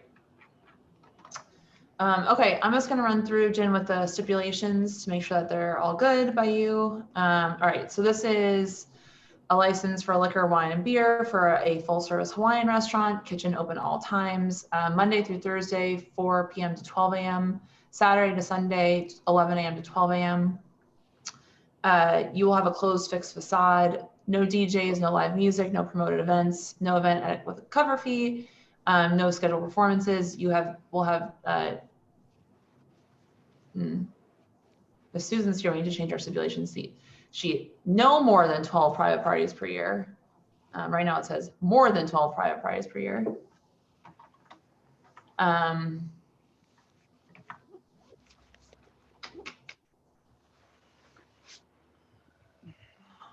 Sorry, I just don't want this to forget to do this. Okay. No more than 12 private parties per year. No TVs. You'll play ambient background recorded music only. You will not apply for an alteration of your method of operation without coming back. You'll not see a change in class. You'll not participate in pub crawls. You will not have, if you have a happy hour, it will end by 7 p.m.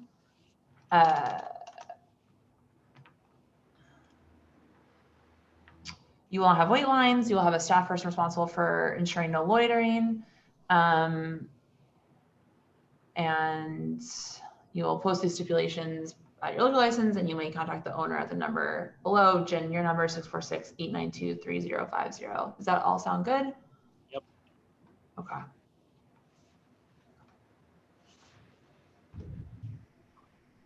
Okay. All right, committee, let's go into the votes.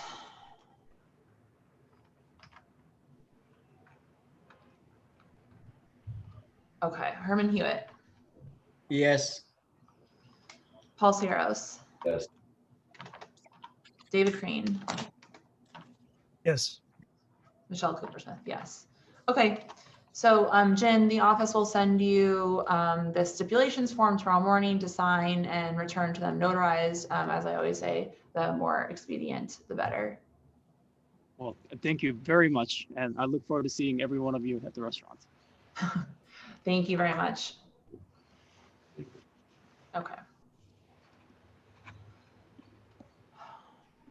I've royally messed up the stipulations form though. One moment, sorry, just so I don't forget about to do this.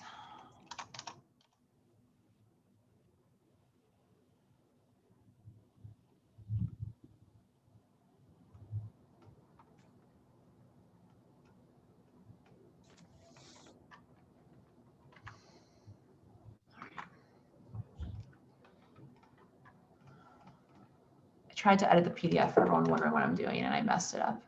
Need to fix. Okay. All right, we're gonna go to number 6 now. Bar Clark. Are the applicants and any other representatives here? Yes, hello. Hi, okay. Hello, I'm here. Okay, Hi.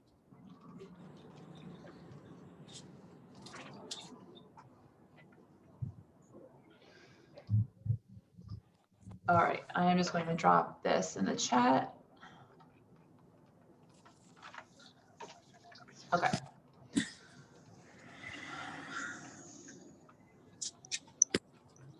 All right, I'm gonna hit the top line, then I'll ask y'all if I got everything right and if I missed anything. Okay, so this is a application for a new on-premises liquor license at 102 Bayard Street for Bar Clark LLC. The application originally had 4 a.m. Closing hours, but the attorneys for the applicant informed us that they decided to reduce the request for their hours after meeting with residents. 7 p.m. opening by 7 p.m. all days, and then 12 a.m. close Sunday through Monday, and 2 a.m. close Tuesday through Saturday. Is that right? 12 a.m. Yep. It was 2 a.m. across the board. Oh, sorry. Okay, so all day 7 p.m. to 2 a.m. Yes. Okay.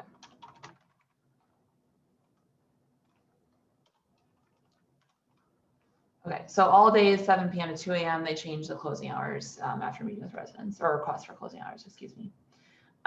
These applicants currently are licensed at the adjacent storefront, 104 Bayard Street, which is Dr. Clark, as well as several restaurant wine licenses on the Lower East Side and the East Village, I believe, and then also in the Canal Street Market and in the Essex Market. This is not a previously licensed location. It is currently vacant retail space. There are no churches or schools within 200 feet or on the same block. There are 5 full on-premises liquor licenses within 500 feet, according to the SLA. There have been, let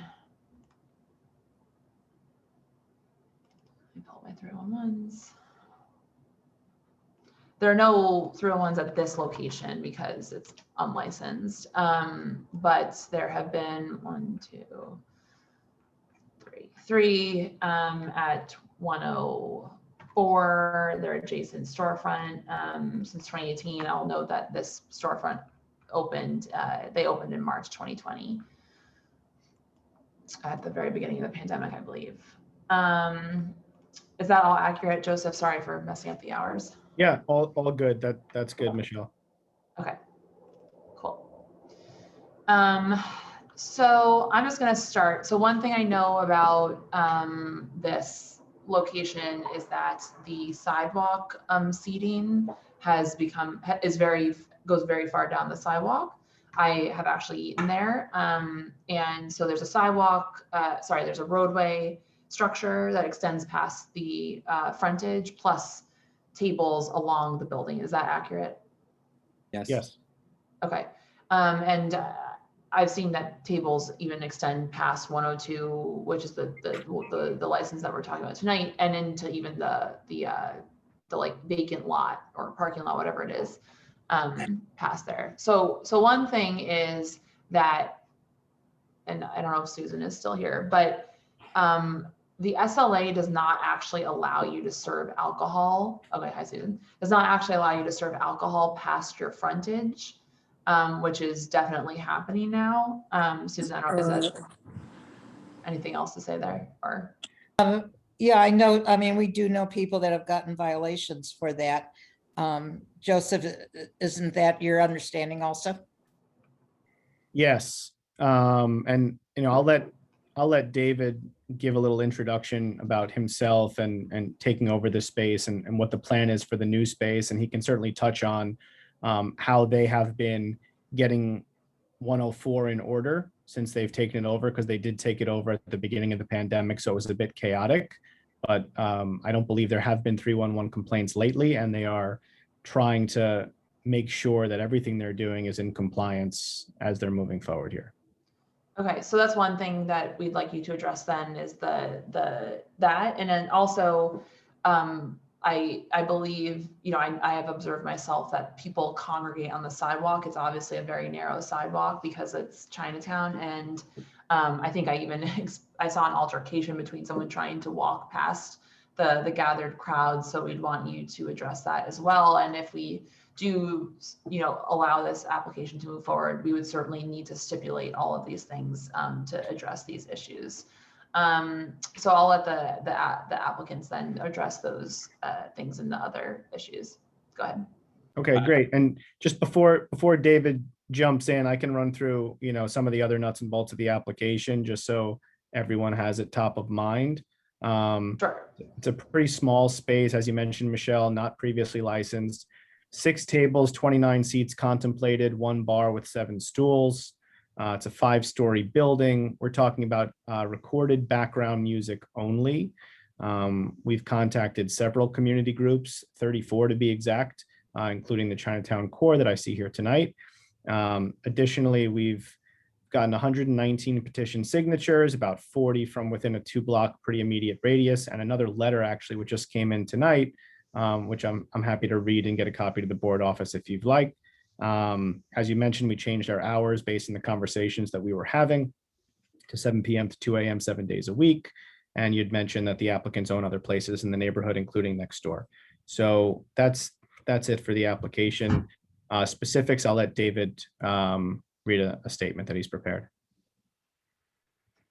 Hi, I'm David Komarek. I've owned the Hester Street Fair since 2016. Opened Dr. Clark in 2020 with my partners Yudai and Keisuke, who own Isikaya and 6th Street and several other places. In the summer of last year, we made an agreement with the cafe owner of 102 Bayard Street to use their share the outdoor dining. They were closing early. We were going to use it after 6 p.m. That person was unable to operate his business and vacated, at which point, after several months, we talked to Wilson Tang, the owner of the building, and agreed to take it over somewhat out of necessity to maintain that outdoor dining space, and also, as mentioned previously, to also allow our patrons someplace to wait for their table, since there has been a lot of people. Also, regarding the sidewalk, we have hired a host, and you know, we've been moving people along now that we're allowed to sit at the bar, which we have at 104 Bayard. We've noticed less people outside standing around, and we expect that to decrease also with full capacity approaching us.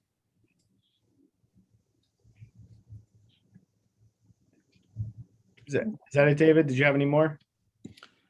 Nope, just that, you know, Bayard's become very special to us. We have a neighbor upstairs that's in her 90s that has said numerous times she's happy to see us there on the block, that she feels safer. When we first got there, it was, you know, a lot of people on the street, which there's hardly any people roaming around now, and we hope that next door also extends this vibrance and life to the block. And Michelle, you'll notice in the application we indicated that, you know, we would employ some security personnel in the front. We're happy to do that in a proactive way to make sure that people are moving along and to prevent any future altercations from happening out front. Okay. And David, can I ask you, when did you hire? Because I was there on April 17th, So I just am wondering when you hired the hostess, because I mean, people check you in. I'm wondering. Yeah, it was literally like the week later. We've had a host in the past, and we just had a lapse in the host at that point. Also, our staff has been, really enforced to make sure people aren't standing on the sidewalk. Okay. Joseph, can you email me all the stuff that you mentioned from the community groups and the petition and the letter? Yes. My email address. It's Yep. I can. Okay. Yep, I'm gonna have Jake do it right now, Okay. so I can Thank stay you. here on screen with you. Okay. And the letter that I mentioned is from someone who lives, in the immediate vicinity, that indicates that, they've gone to the other place all the time and they're excited about this place to open. And echoing what David said about bringing life to the block and all that good stuff. Okay.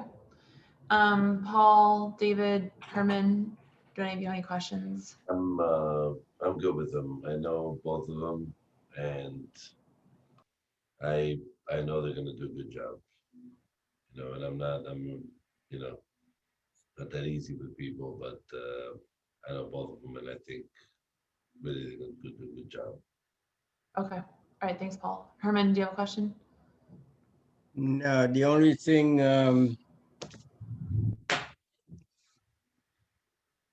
people get tired of me asking this stuff.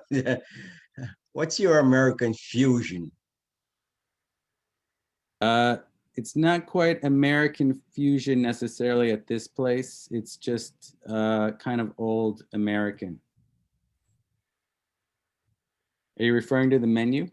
Is that Yes. old American like me? Yeah, there's a menu in the package. I see it, but like I always say, for those who haven't been here when I'm asking my stupid questions, I could read it, but if the person can articulate what that is, then So basically, the restaurant next door is inspired and named after an American from the 1800s that went to Japan and helped Hokkaido develop their agricultural practice. And so next door, we wanted to do something a little bit different, but also in the same vein. And we're just focusing on like the late 1800s of New York. And that's where a lot of these menu items are derived from. I know you reduced the hours, but why would you want to stay open on Sunday, Monday, and Tuesday at the same hours you do on the weekend? Next door at Dr. Clark, we operate at 2 a.m. and also later on the weekends. So we just wanted to keep similar hours, same resources, be open at the same time.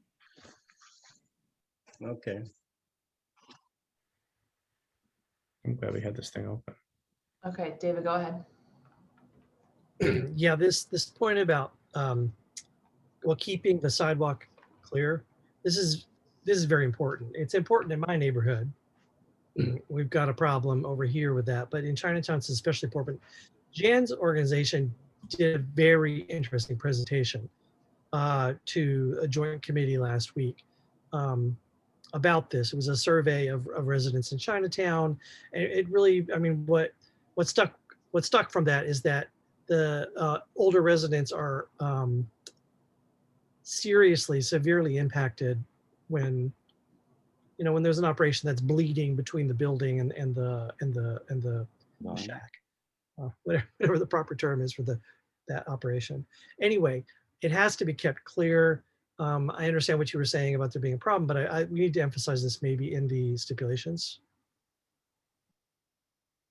Yeah, so as mentioned, we're happy to stipulate to, having someone dedicated to keep that area clean, and whether we have to upgrade from a host to security personnel, whatever it is. I mean, it's something that we also feel strongly about, and we need to take that step.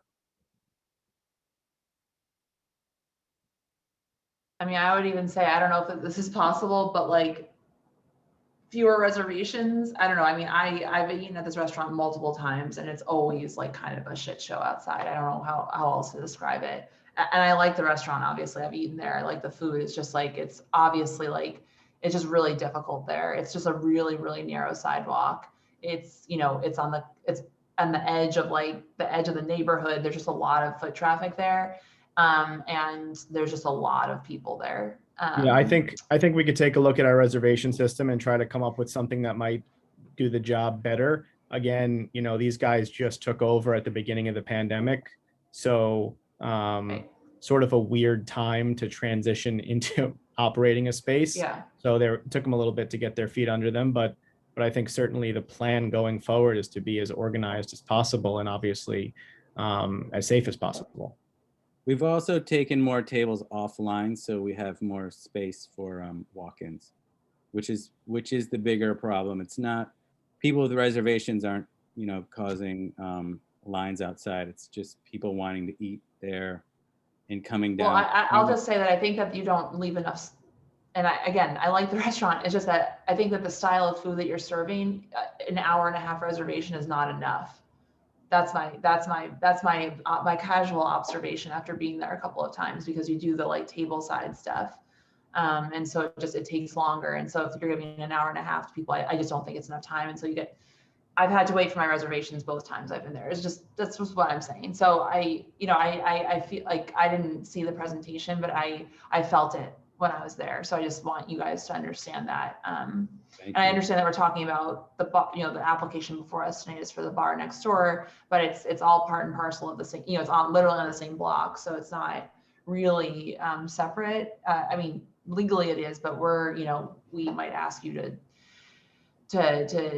write a letter to the SLA, for example, changing agreeing to more stringent stipulations about the sidewalk management, just because, as your lawyer said, this is new, and who could have anticipated that we were going to have outdoor dining like this a year ago. So anyone else on the committee have any questions before we go to the community? I know that that Jan is here, so. No. Okay. So Jan, how many, what do you want to do? I know you sent us some photos. Yeah, the photos were to allow the committee to review, to understand the lay of the land. If you haven't been there, I know that you've been there, Michelle, but this is really the largest outdoor seating shed in Chinatown. It covers 3.5, almost 4 storefronts, which is very unusual, including a vacant, very large restaurant at the corner, which is a Thai store, which currently has an expired liquor license. But it may actually become active if somebody wants to rent that space again. So we have to be cognizant of that. If that happens, we have, essentially over 100 feet of just OPs.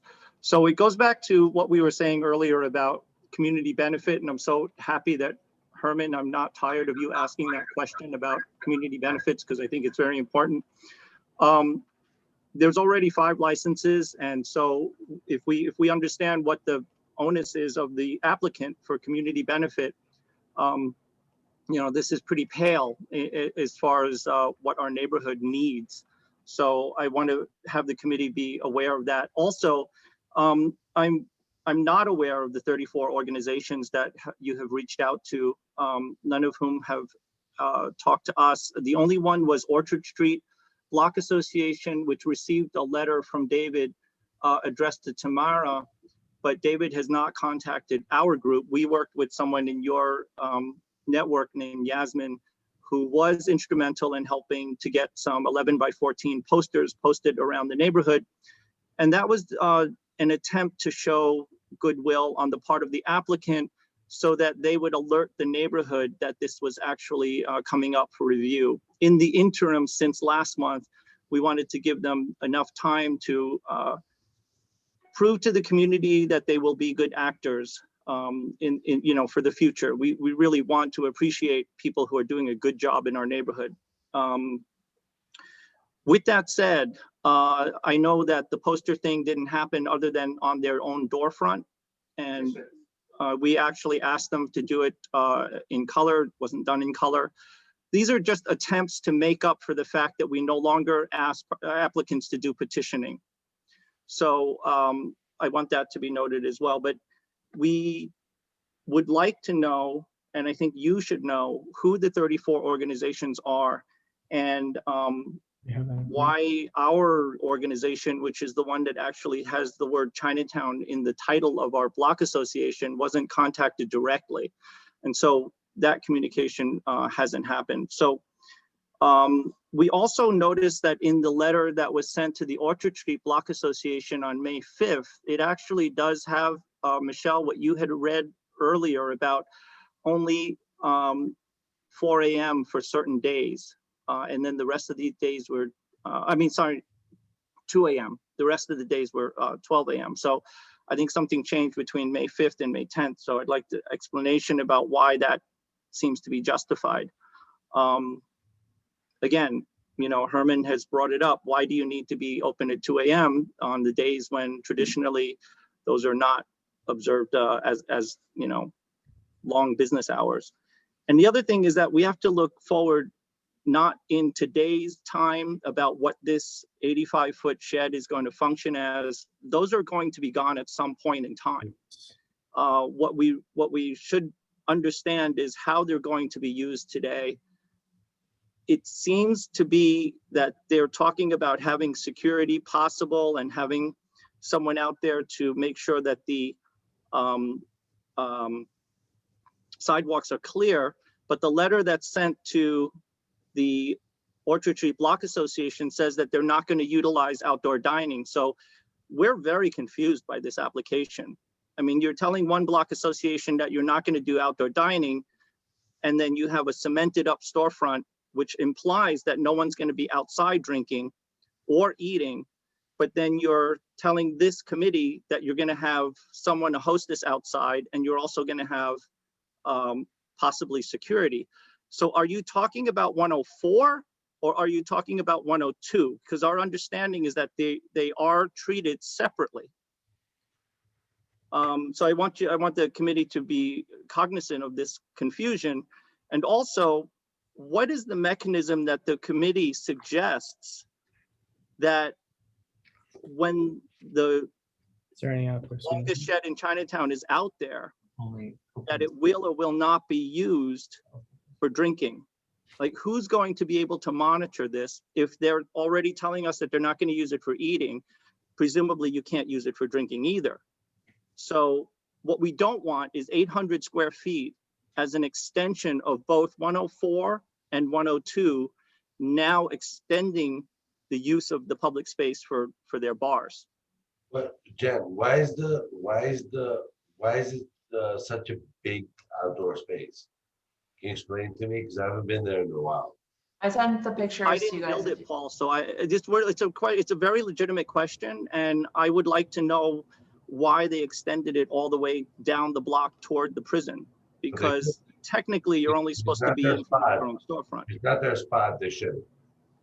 Well, you're allowed to, if you have permission from the surrounding building owners, you're allowed to extend the dining shed. But as I said at the beginning, you're not allowed to serve liquor in them because your liquor license does not extend past the frontage. Been operating unlicensed in those spaces. That's it. But as Susan said, this is not like other people have gotten violations for this. Yes. Yeah. So I think one of the clarifications is that you're telling one block association is no outdoor dining, but then you say you're going to have outdoor security. So I'm not sure it implies to us that you're going to have problems. If everything is supposed to be behind the door, there should be no reason, particularly the fact that you've cemented up the entire storefront so there's no sound emitting out onto the sidewalk. Why would you need security? Because it sounds like you're anticipating wait lines outside now. Applicant, you can, or Joseph, you'd like to answer that about and Jan, you're talking about the security guard at 102, correct? Yeah, because I think that's what we're talking about for this particular, that they've implied that they will have security. But I'd like to know, if you're not going to be eating outside, as you've expressed to the other block association, and you can't drink outside, what is it for? The application has a security guard at it. Hi, sorry about that. I just wanted to make sure that we had everything straight here. So I appreciate your comments, Jan, and I'm talking about 102 and 104 because they're both brought up here, right? You're talking about what they're currently doing at 104 and how it could be problematic, and I'm telling you how we're looking to fix it. So as a general rule, when we're notifying Well, to be fair though, Joseph, I didn't bring up 104. I think that was I'm not saying you, I meant more the board, right? As a general rule, especially in this weird time when you don't really register for outdoor space, but you're allowed to do open seating, right? Outdoor space typically has always meant, backyard, roof, sidewalk, cafe. Over the past year, outdoor space through the open restaurants, you're not notifying community boards or the liquor authority. It's kind of its own thing. So I don't know that it's not accurate to say that you're not applying for outdoor space. However, sure, could there have been a note that we may participate in the open restaurants program? Absolutely. As far as whether they're going to participate in the open restaurants program, we can ask them. They're here. They can tell you how they're going to program the space. So David, do you want to talk about what the plan's going to be for outdoor at 102? Yeah, we are. We're offering food. If we obviously want to utilize that space outside. So if we can, we will. Okay, Jan, I actually don't know exactly what you're referring to because in their application, they did not say that they were not going to use outdoor space because we have that as one of our stipulations, because basically as long as you do not have in your liquor license, if you do not have in your SLA stipulations that you're not allowed to use outdoor space under the open restaurants program, you are allowed to use it. So in their application for 102, they did not check off that they were not going to use it, which would be the usually our assumption that they plan to use the outdoor space for open restaurants.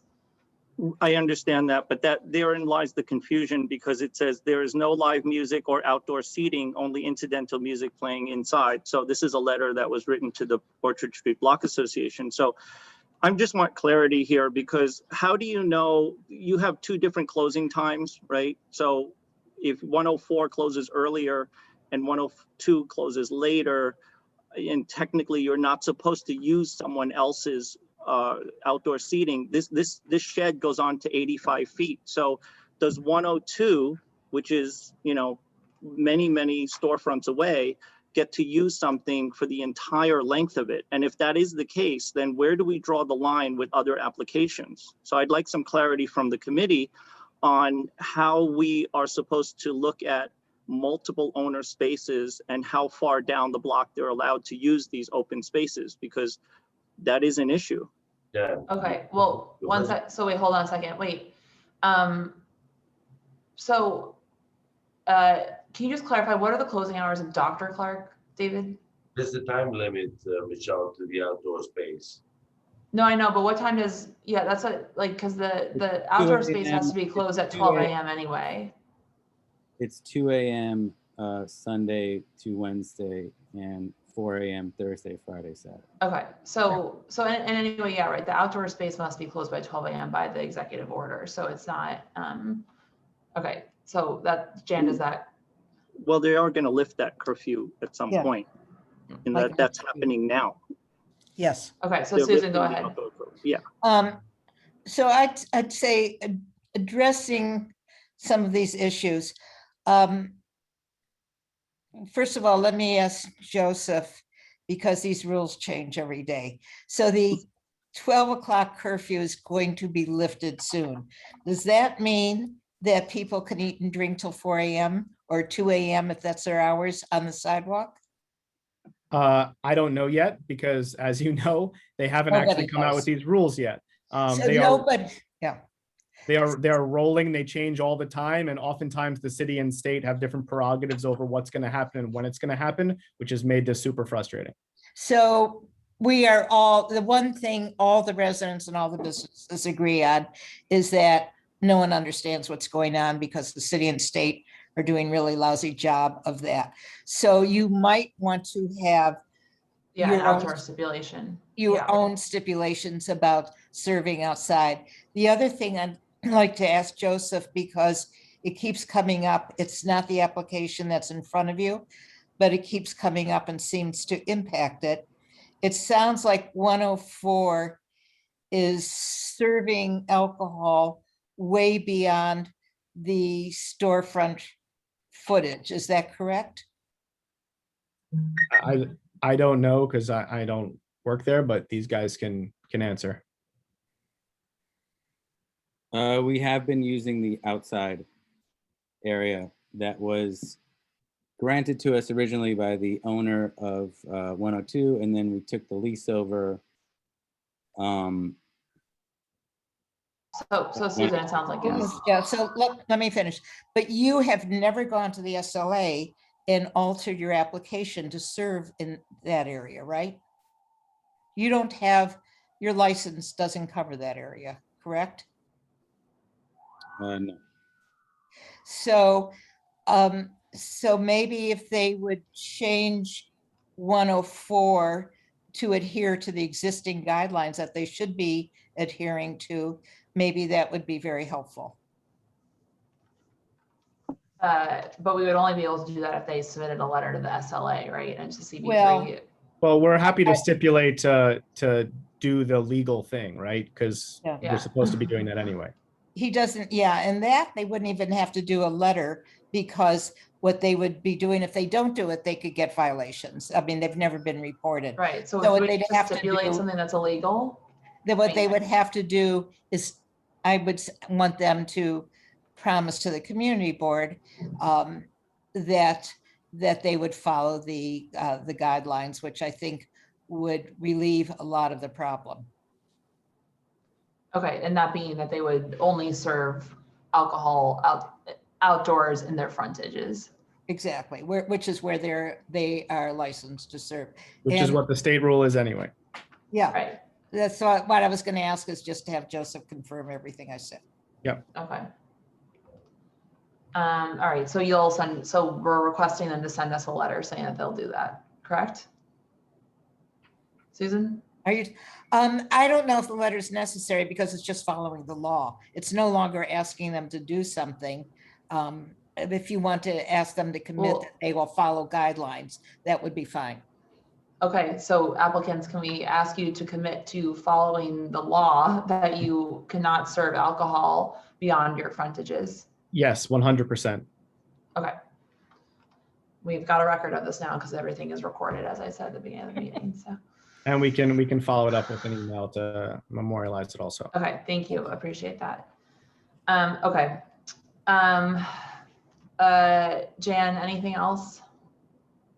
Only that, we do want to make sure that we have the 34 organizations recorded and the petition signatures that they got. So, and also the fact that I'm worried about the bleed over of time and also the size of this. So I'd like to ask how many seats and whether or not you are going to, because these dining sheds are not restricted in how the applicant changes them in the future. So this whole thing could be removed seating, and you could have standing room of people just, as they are in other parts of the city, where they may have stand-up snacks and tapas with drinks. And then eventually you end up with 800 square feet of just drinking. So we have to be aware of something that's this large. I wasn't aware that anything like that was allowed. It's to have the standing like stables out there like that. I thought it had to be seating, and that's what I'm under the impression the rule is, and that's what we're going to follow. Absolutely right, Joseph. Doesn't mean that people don't do it.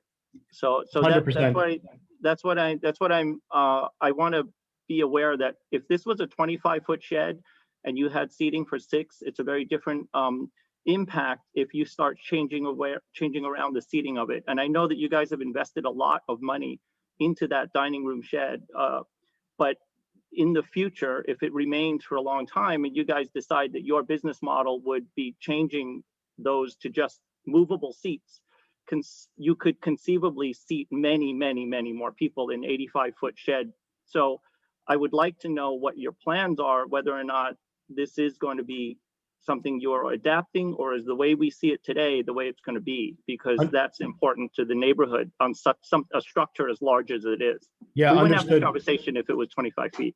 Understood, Jan. I think that's a reasonable point. I don't know, David, if you have an idea of how this is going to be constructed and how many seats there might be when all is said and done here. To the extent you don't, maybe what we can do in the interim is certainly stipulate that they will be seats and tables as opposed to standing room, and we will absolutely comply with local and state ordinances to that effect.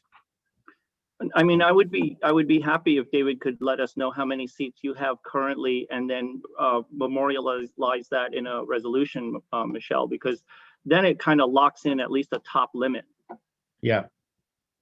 You mean outdoor seating, Jan? Yeah. Okay. Because potentially 102 is not going to just limit their existence of their customers to just the seating in front of them. We know that's not going to happen. They're going to eventually bleed longer and longer down the block. So it's good for us to know and memorialize what the effect of that is. Okay, David, do you have some numbers for outside yet or no? So currently we have 13 tables outside. And we're not planning on like redoing it or changing it. We've never had standing tables or anything like that. No. This is for 102 though, not for 104. 104, there's currently 4 tables in front of it. And 102. So in 102, sorry. okay, so outside of 102, there are 4 tables with how many seats? 5 seats. Only 4 tables with 5 seats, or 5 seats each? 5 seats each. Okay.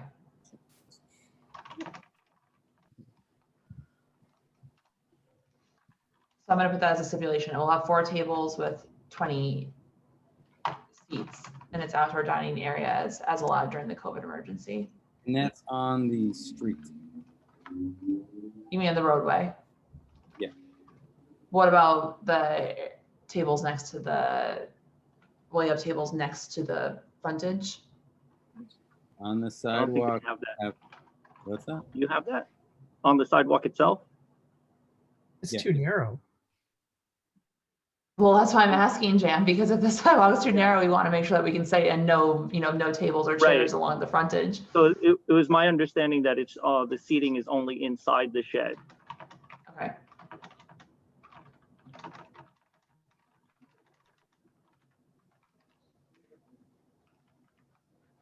Okay, so I'm gonna say it will have 4 tables with 20 seats in its roadway dining area and no tables or chairs along the frontage on the sidewalk as allowed during the COVID emergency. Right.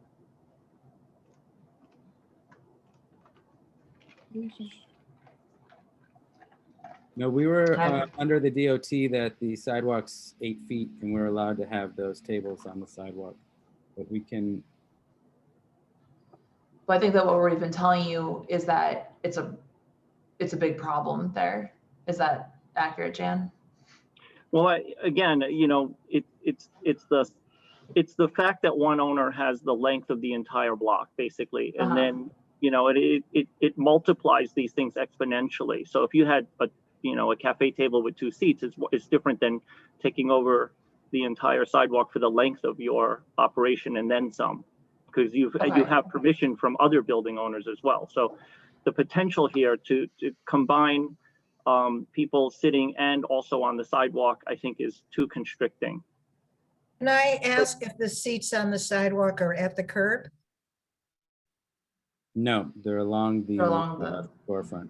They're along the storefront, so they are allowed there. So, but do you know how many there are right now, David, outside 102? I'd say there's probably like 8 seats. How many tables? 4. Yeah, they're all 2 tops, right? It's 4 2 tops. Correct.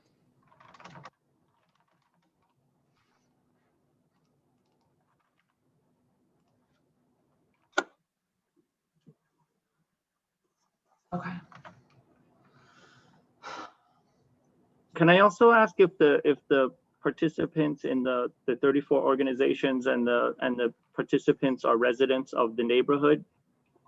Because we would like the committee to consider the residents as the people who are in support of. So if you could maybe share that even before we get to a resolution, I think that would be very helpful. Sure. Do you guys want to talk about the organizations you contacted? I mean, we sent the list from the community board office and you guys hit most of them, right? You want to talk about what that list is? And did you get responses in support of from the organizations?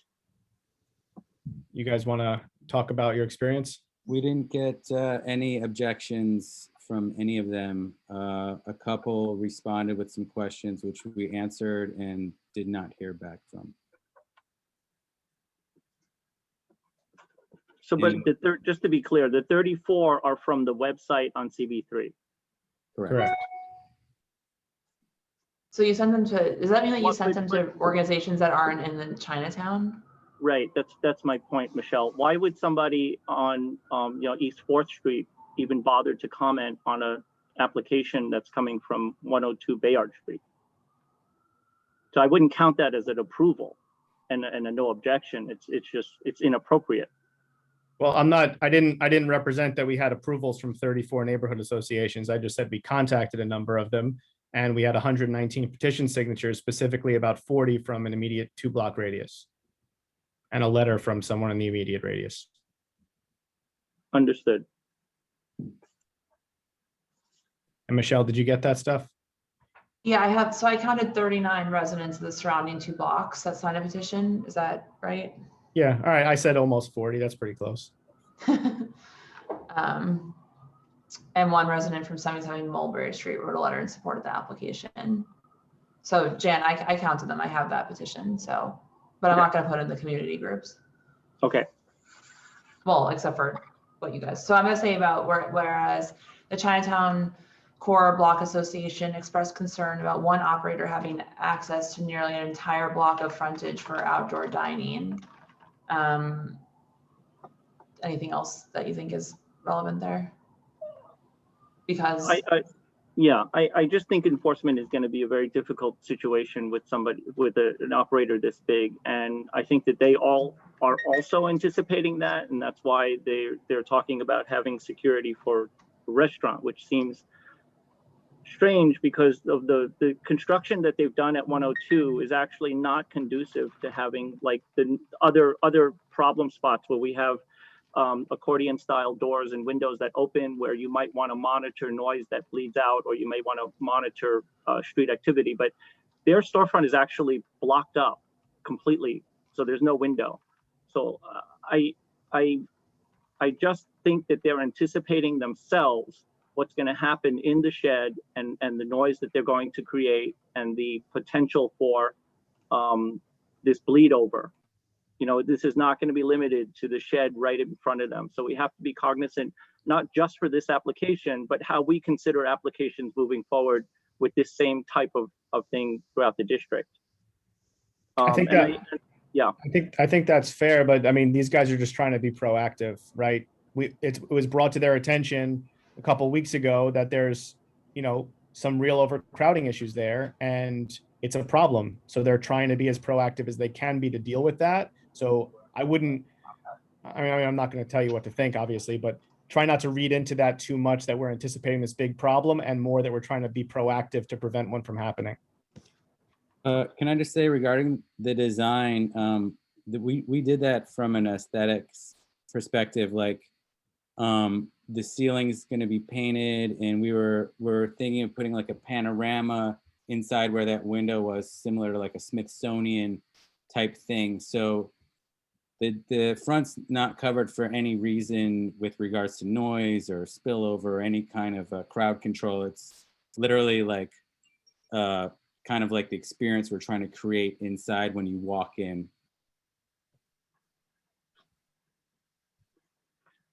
I actually forgot to ask you guys, do you have a certificate of occupancy? We do not. Okay, did you apply for one? Yes, we're working on it with Expediter. Okay. You can feel free to make that a step 2 if you'd like. Obviously, we need to present it to the liquor authority to get our ultimate approval. No, they can't get a license without it. Yep, correct. Yeah, no, I just need to put it in there. And then, do you have a drink rail? I saw one 18-foot rectangular bar with 7 stools, but I thought I saw on the diagram another drink rail. Yes. 5 stools. We're not sure if it's gonna be a table or a drink rail. Okay. But not May another I bar. ask one more question, Michelle? Jan, can I just figure this out with them? And Yep. so, and how long is it? Or you just don't know what it's going to be? The back area? The like 5 stool thing. The drink rail or table. And 1 drink rail or table with 5 additional seats? Correct. Jan, go ahead. I understand, you know, we're talking about the big investment that you made on the outdoor shed, and it's very clear that with the amount of social media and amount of publications that you've had featuring that style of dining, which is unique, with a unique cuisine. And now with this 102, I'm curious to know, as we learned at the presentation last week, that there's a possibility that all sidewalk sheds will be eliminated and there'll only be some application or some semblance of a outdoor cafe, outdoor cafe style seating, as was traditional before the pandemic. If that's the case, where the street roadbed seating is eliminated and you have now no use of that space, what is your business plan? Well, look, I mean, it's really hard for us to anticipate things like that, especially when the chatter that we're hearing from the city is that the old way of doing sidewalk cafes in New York City is dead and gone. And the new way is going to more closely resemble what exists now, maybe with some additional restrictions. So I don't think we're really planning on a scenario where it's going to be wiped out completely. There will be some iteration of it, most likely, that will remain. If I can mention, Jan is saying this based, I think, on what I reported, and the city, unfortunately, has now seemed to change all that. So they are now again looking at making the roadway permanent. So, right, that's what I'm saying. Another question that I have regarding that, Joseph, is when you opened the original plan for 104, was the plan inclusive of roadbed seating, I guess is what it is, because we're talking about increasing the number of seats in restaurant seating is kind of an important thing, because 100%. At some point, what happens when they say, well, the curfew is going to go to 2 a.m. or, you know, from 12 to 2, based on the fact that restaurants need to make up more money. So all of these things, as I know that you're not planning it because you don't have to at this moment, but we as a community have to decide what happens with these things, because they are very untraditional. It's something that we've all never had to come across before. But what is the potential for communities that have to endure this? You know, the entirety of the buildings above your restaurants are residential. And so these sheds actually act as echo chambers with a direct sound right at the windows. So we have to be cognizant of that. And I'm just reflecting that because we need to examine your situation with regard to the possibility of other people seeing yours and saying, well, I want to copy 104 and quadruple the size of my shed. Yeah, no, it's a fair point. And it's, as I think Susan mentioned earlier, it's kind of got us all in a weird position because the city and state keep reversing course back and forth, and it makes it impossible to plan. I can just comment, you know, operationally, or forget operationally, conceptually, when these guys first signed the deal to take over the 104 space, no one knew what the coronavirus was, and it hadn't existed yet. So they certainly did not contemplate what was going to happen, you know, from a global pandemic perspective or from an additional outdoor seating pickup perspective. And they certainly didn't anticipate that as soon as they took over, they would have to close immediately. So it's so hard to plan for these things. So we're hopeful that the outdoor space will continue with 20 seats in the roadway and 8 up against the building.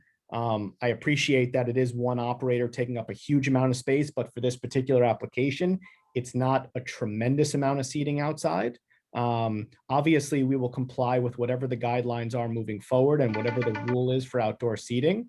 And, you know, these guys had to formulate a business plan that fits with what's legal right now. And I think that's what they've done. If we have to pivot, we'll do that. Obviously, if there's a change of one kind or another, we'll likely come back here and engage with you guys.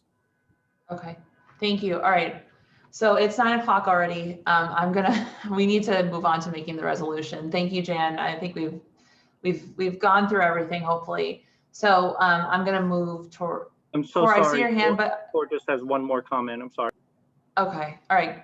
Okay, go ahead. Okay, so I just wanted to point out that when these guys took over 104, it was our understanding that to take over that license, it's necessary to maintain the same method of operation.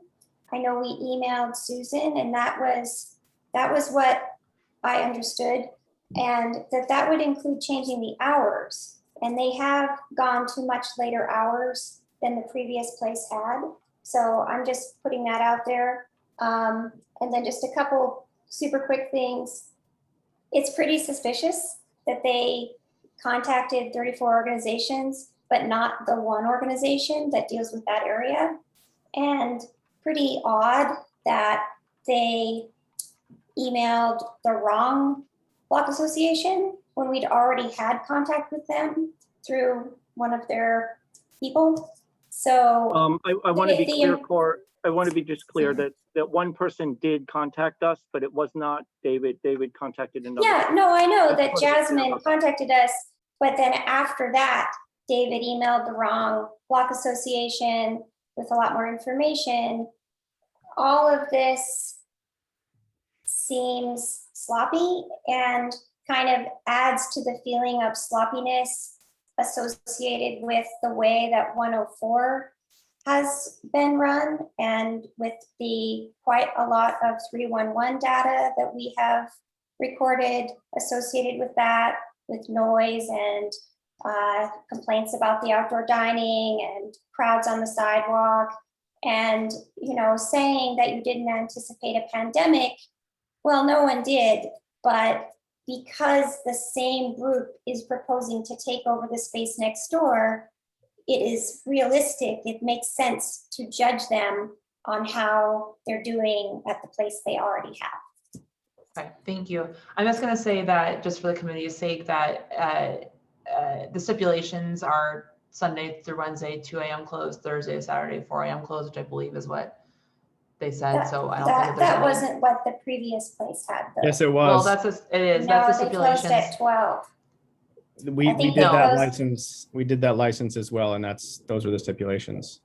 So it's on. Corey, you can search it online. That's what it is. So let's move on. Okay, time for the resolution committee. Unless you have questions for the applicant.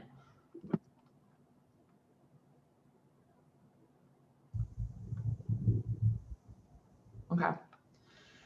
Do you want to do a straw poll committee? How we're feeling here? The hours again. Sorry, go ahead, Paul. The hours again. 7 p.m. to 2 a.m. all days. Good. Next door is 2 a.m. closed, 4 a.m. closed, like I just said.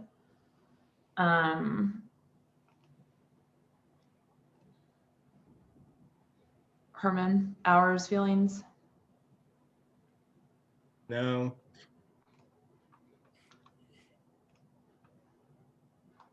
Are you tired? What's up? Jesus. I think we're all tired and hungry. You're letting me down. You're letting me down. So Herman, do you have any feelings about the hours? You often have feelings about hours. Well, as the discussion goes on, I find out they have one other place with a set of hours, and then this side set of hours. If it was just an individual, one establishment, I would say, that Saturday,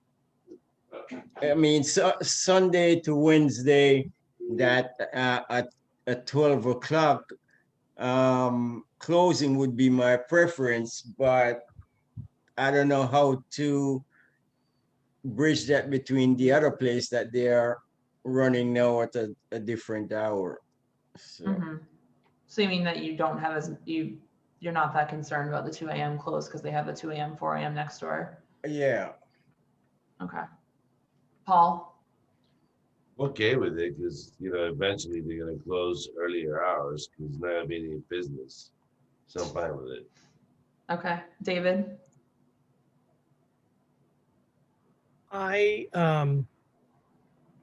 really think that there would be benefit for them to talk to the Block Association. I mean, I don't think it was necessarily devious or nefarious, but there are issues, and it would be nice if they had ironed them out with the Block Association beforehand. It's neither a yes nor a no. Something that I think could be addressed. I mean, I think that we're stipulating some of these things to address their issues, that they're not going to serve alcohol beyond the frontage, which is the legal situation. When discussion is happening with the Block Association directly, rather than sort of mediated over a half hour, however long we've been doing this, at the board, it's not really the same thing. I think it would benefit from talking. Joseph, did they speak to the board? Joseph, did they do that or no? To the Chinatown core? Yeah. I know they've been in contact with them. The substance of the conversations I wasn't a part of, so I don't know what the conversations were. I know there was an issue with the posting. They first posted it not in color, then they rectified it and posted it in color. But I wasn't on those calls, so I don't know exactly what the substance of the conversation was. Okay, David, applicant. We were in contact with them before we contacted all the other community boards. So that's why I guess we did not include them in the email that we sent to everyone else. But have you had conversations with the Block Association, the Chinatown Core Block Association? Yes. Yasmin, sitting next to me, has. Okay. So that, David, you see that was the sort of a lot of words that Jan said that I thought implied otherwise, but. Well, I think it's like David, the applicant, didn't contact them, but I'll clarify on behalf of David and also Yasmin. The conversation between Yasmin, who's a representative of this applicant, centered around posters and putting up posters and how that would also make up for the fact that there's no more petitioning. So that was just one thing. But the conversation that David had with the Orchard Street Block Association is not a conversation that we had as the Chinatown Core, which actually involved the change of the time of closing and opening, and also the fact that on their letter, it said that they would not have outdoor dining for this 102 application. So this is why we took up so much time, David. There was communication with a different block association, which we became aware of right before the meeting, that has information that's not presented. Like, I got all this before. So the point is, I mean, I really don't care about the color of the sign. So if that was the only communication that you had with you, I mean, even if perhaps that's important, what's really important is that they were discussing the method of operation and existing problems, perceived or otherwise, with the operation as it is. I mean, it's the operation that needs to be discussed. Was that discussed? Was there an attempt to discuss that with the Chinatown Core? It sounds like not, Jan, but if the applicant maybe could speak to that. Hi, sorry, I emailed on behalf of David, specifically in the beginning when there was a issue with the CB3 about the timing and about the liquor license that we were applying for, because I think it was unclear. First it said we were applying for beer and wine, and then I wanted to reach out to Jen Lee regarding that, and then asked him if he had any more questions, and kind of wanted to actually keep a dialogue going with him. I'm sorry if I fell off a little bit and the issues with the posters, but I did reach out to Jen Lee regarding the business. If I could just say, the problem with the beer wine was caused by the office. Right, no, not any. I'm just saying that for you. Yeah. I'm taking responsibility. Oh, yeah. So I just wanted to clarify things and keep kind of some dialogue going with him. Okay. It sounded like there was the opportunity. Correct. And I thought I had reached out to him regarding everything, and then it was overlooked that he was not put into the new emails regarding the times and the operation, but I am sorry about that. If I Okay. could. All right, thank you. Susan, go ahead. I was just going to say it is a two-way street. You know, the block associations should reach out to the applicants and the applicants should reach out. You know, it is both ways, which I think people are probably aware of. And I just want to mention one more thing on the outdoor dining. That has become very confusing to everyone, including the office, because when people say outdoor dining, are they talking about normal outdoor dining like sidewalk cafes? Are they talking about executive order outdoor dining, which generally people are not? But there is genuine confusion about much of this. So I think I would like to say to accept the fact that it is confusing, and I don't think anyone has a clear handle on it. And maybe we should change our questionnaires, but I keep thinking that this is going to be over soon. Okay, thank you, Susan. David Crane, are you satisfied? Are you good? Yes, I am. Okay. All right. So is there anything else that we want to add to this resolution? I added in what about Jan, the Chinatown Core's concerns. I added in the petition, which the applicant sent us. I added about resident complaints of the outdoor dining set impeding egress. I said that there be no wait lines or congregation along the frontage and no designated employee to oversee patrons. We outlined how many outdoor dining seats are allowed to do, and we include this stipulation, which even though it's part of the law. So anything else, committee, that we want to add?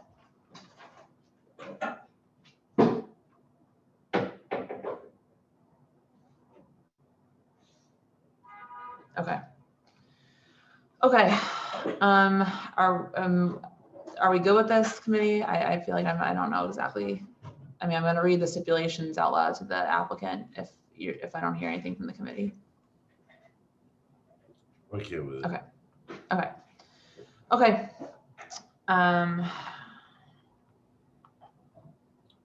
Okay. This will operate with a liquor, wine, and beer and cider license. They'll operate a bar with classic American food with a kitchen open serving food during all hours of operation. Opening no later than 7 p.m. to 2 a.m. all days. You'll employ a doorman, security personnel, I'm going to say as needed. You will have a closed fixed facade. Jan described it is cemented over. No DJs, no live music, no promoted events, no event in which a cover fee is charged, and no scheduled performances. Ambient recorded background music only. They'll not apply for an alteration or a change of class while coming back here. No pub crawls, no unlimited drink specials, no happy hours, no wait lines, and no staff. And they'll have a staff person responsible for ensuring no loitering. They'll conspicuously post a stipulation besides their liquor license, and they may contact David at this number, 917-309-8787. It will have 4 tables, a total of 20 seats, and its roadway area, and 4 tables, a total of 8 seats along the frontage on the sidewalk as allowed during the COVID emergency. It will not serve alcohol in outdoor dining areas beyond the 102 Bayard frontage per SLA law. Joseph, does that all sound good? Sounds good to me. Thank you. Sure. Okay. All right, I'm going to move this to a vote unless the committee has any objections. No. Okay. And David, we can count this as our closing vote. Sure, if it's the last thing we do. It is the last thing we're doing tonight until Wednesday. Okay, Michelle Coopersmith, yes. David Crane. Yes. Herman Hewitt. Yes. Paul Sierros. Yes. Okay. Thank you. Thank you, applicants. You will receive this stipulation form tomorrow morning. Please sign and return to the office expediently. We appreciate your time. Thanks so much, Michelle. Thanks, everybody. All right. Thank you all. See you all on Wednesday. Bye-bye. Yeah, wait. Bye.